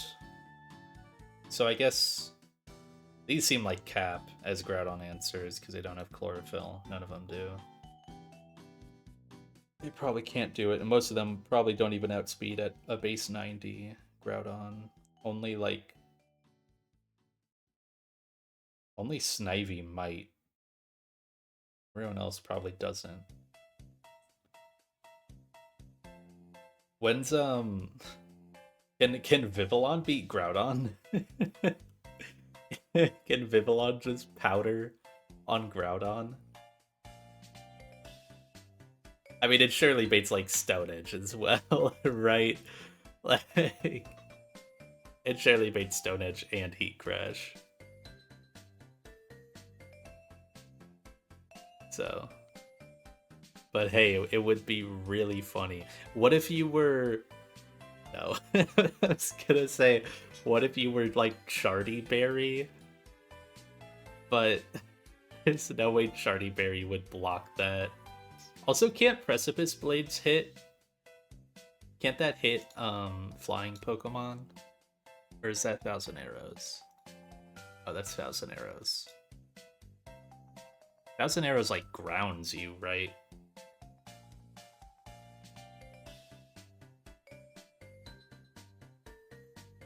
A Thousand Waves.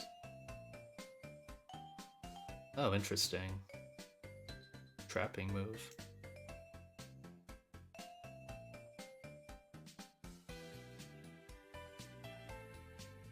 So yeah, just looking at like all the pools here, I mean it's all like, I guess there's like Sawsbuck over here and Maractus, Venu,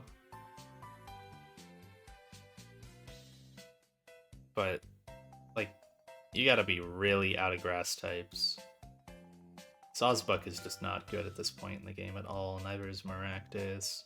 Venusaur would maybe be okay. Shiftry good if you hit Chlorophyll. Yeah, it's gonna be Roll 60% Costa, 40% Blastoise. You're right. I looked at Costa earlier, like its moveset at this point. It's rough. It gets Liquidation. It doesn't even have Rock Slide anymore. Like it's a really rough Pokemon. Liquidation, Knockoff, fucking Stone Edge, and I don't know, Rock Tomb. I guess. No Protect is really tough, but if I hit it, then it's guaranteed D-Knight and Lily Cove. Power Gem? Yeah, maybe. Do I Pokeblock for plus special attack? Because the alternative is Blastoise?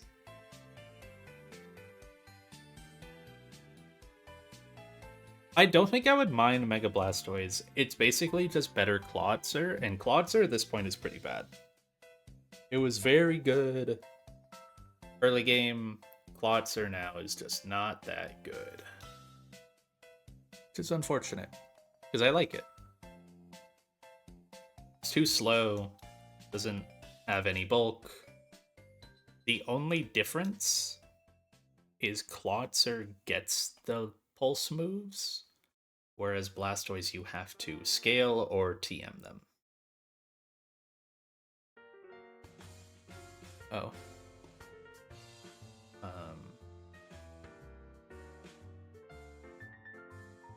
Otherwise, Blastoise, it would have Ice Beam when I get it. That's kind of neat. Surf, Ice Beam, Skull Bash, Razor Shell. No Icy Wind, sadly. That would also have been cool. Yeah, you gotta use your TM for Aura Sphere, Dark Pulse, or it doesn't even get Dragon Pulse. Or it only gets Dragon Pulse as a scale, so. Missing out on those. It also could be a Fake Out Mon. Scale for Fake Out. Maybe not bad.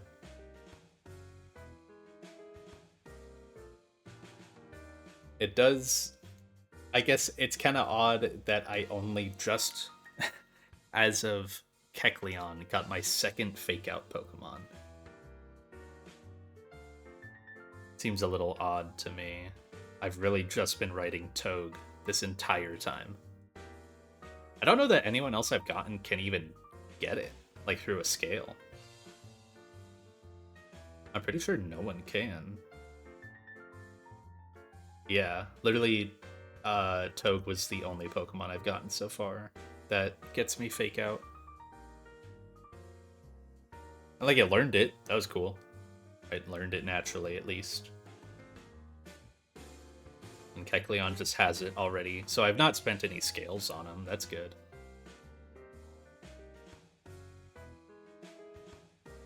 But big reason to take Infernape starter. So otherwise you can just totally miss out on a super important move. Or I'll just hit like Sneasler later.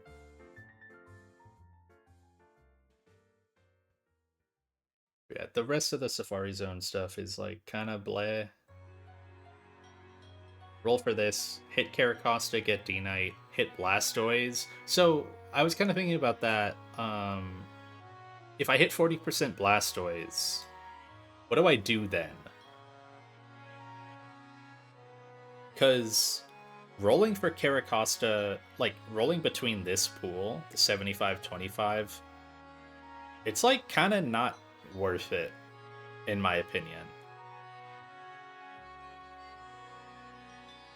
But like if you hit the D-Knight, it's awesome.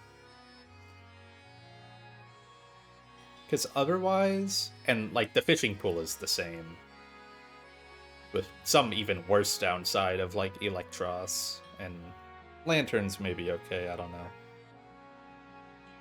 But it's like, if I hit Blastoise, do I just give up on Dragonite and take Manectric, Toxtricity, have a chance at Beldum? It's not much better. Like, Luxray's a miss. Caracosta is the same scenario. Electros miss. I don't have Magnet Pull. I have Static, so I could favor the electric types, but some of them aren't very good anymore, like Luxray, and I don't know how good Ampharos is. I don't know how good Mega Amphi is, even at this point. I guess it's hard, but you're not outspeeding anything.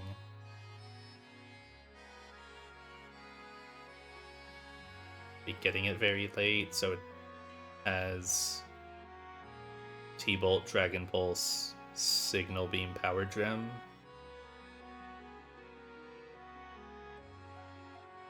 Yeah. I don't know. I don't think it would be great. Not at this point in the game. Who knows, though? I probably still just roll for Dragonite and take it as an effective 70% for D-Knight. Then Lily Cove. I have no dupes on 122. So just roll for Crobat, Noivern, Honchkrow, Ghastly, Dreepy. Can't really, like, do anything for him or, like, favor one. I mean, Dreepy's the dream, but 10%. And then, so I was honestly thinking about my 123. On 123, I have guaranteed my Milotic. Guaranteed my Milotic sounds pretty cool, especially when you look at the rest of the pool. It's like Azumarill, who is horrendous, but a fairy type. Feebas, and Sharpedo. The only thing is, if you take my Milotic at 58, you don't get Aqua Ring.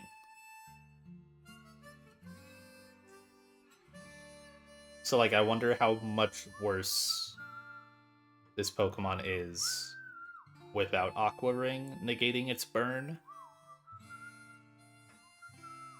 Because it would be like Scald, or maybe just Surf, Recover,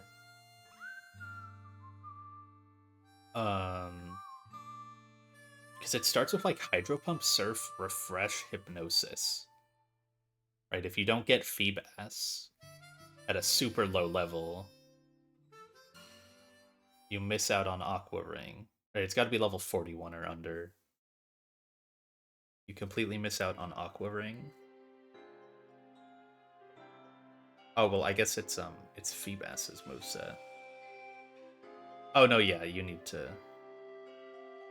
Oh no, actually, you need to get Feebas specifically under level 23. Or 23 or under. You need to get your Feebas. And I've not really had luck with that. Like, I've caught raw Basculegion, so I missed out on Shadow Sneak. I caught raw Slowbro, so I missed out on Slack Off early. I think I had one other as well. No, I got Gibble. It's the only other one I can think of. So I'm wondering if I just hold off on my 123. If I feel like I need my Milotic, then I take it. Guaranteed. But I can kind of just delay this. I'm looking like past Lily Cove Rival, obviously. But this would be theoretically would be a really fun pool way later in the game. I mean, it's not till you get, I think, Waterfall that you can actually go in the grass on 123, but then Mount Pyre is like, I mean, you roll Mount Pyre exterior, surely.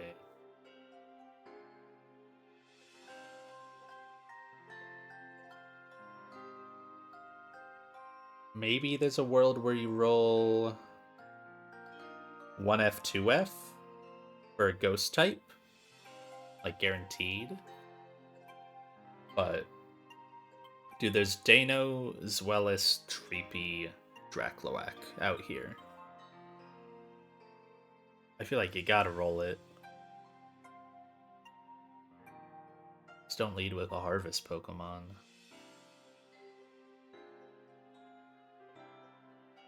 You can't really Repel Manip out Phantump. Actually, do you Repel Manip?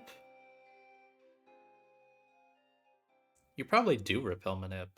Because even though you take out Dano and Dreepy, it also heavily removes... Yeah. It heavily removes all the Pumpkaboos and Phantoms, who are higher odds. So yeah, it is much better to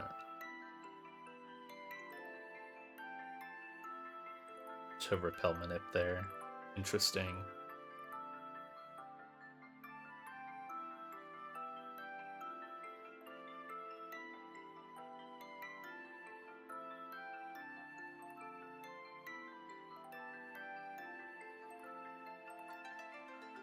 Okay. I'm just kind of rambling at this point. I don't have anything else to do. So I'm gonna save, and I will calc out the rest of 120 and hopefully 121. Get to Lily Cove, and then go from there. Get Safari Zone encounter, get Mega Garchomp, hopefully get Lily Cove encounter off of the Caracosta, so that way I get D-Knight, otherwise probably just roll it still. Right, I either get Blastoise Caracosta, or I get Caracosta D-Knight, or I luck out and I get Blastoise D-Knight, so... Still not, like, awful, no matter how you look at it, but Caracosta D-Knight would be incredible. I'll probably just, like, try to figure out through Lily Cove Rival, and if I'm struggling with LCR, then I'll just calc up through to where I can get the encounters and see if they help. But I'm gonna stop. Thanks for hanging, gang. Let's see if anyone is doing Run and Bun right now. I saw Shiro streaming earlier. I don't know if Shiro is still going. Shiro is not still going.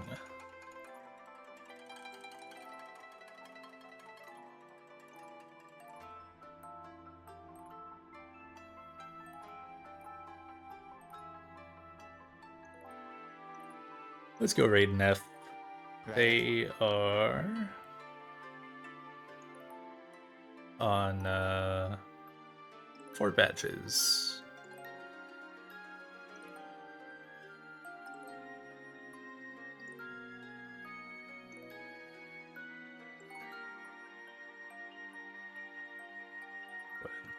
Pause my music. Okay.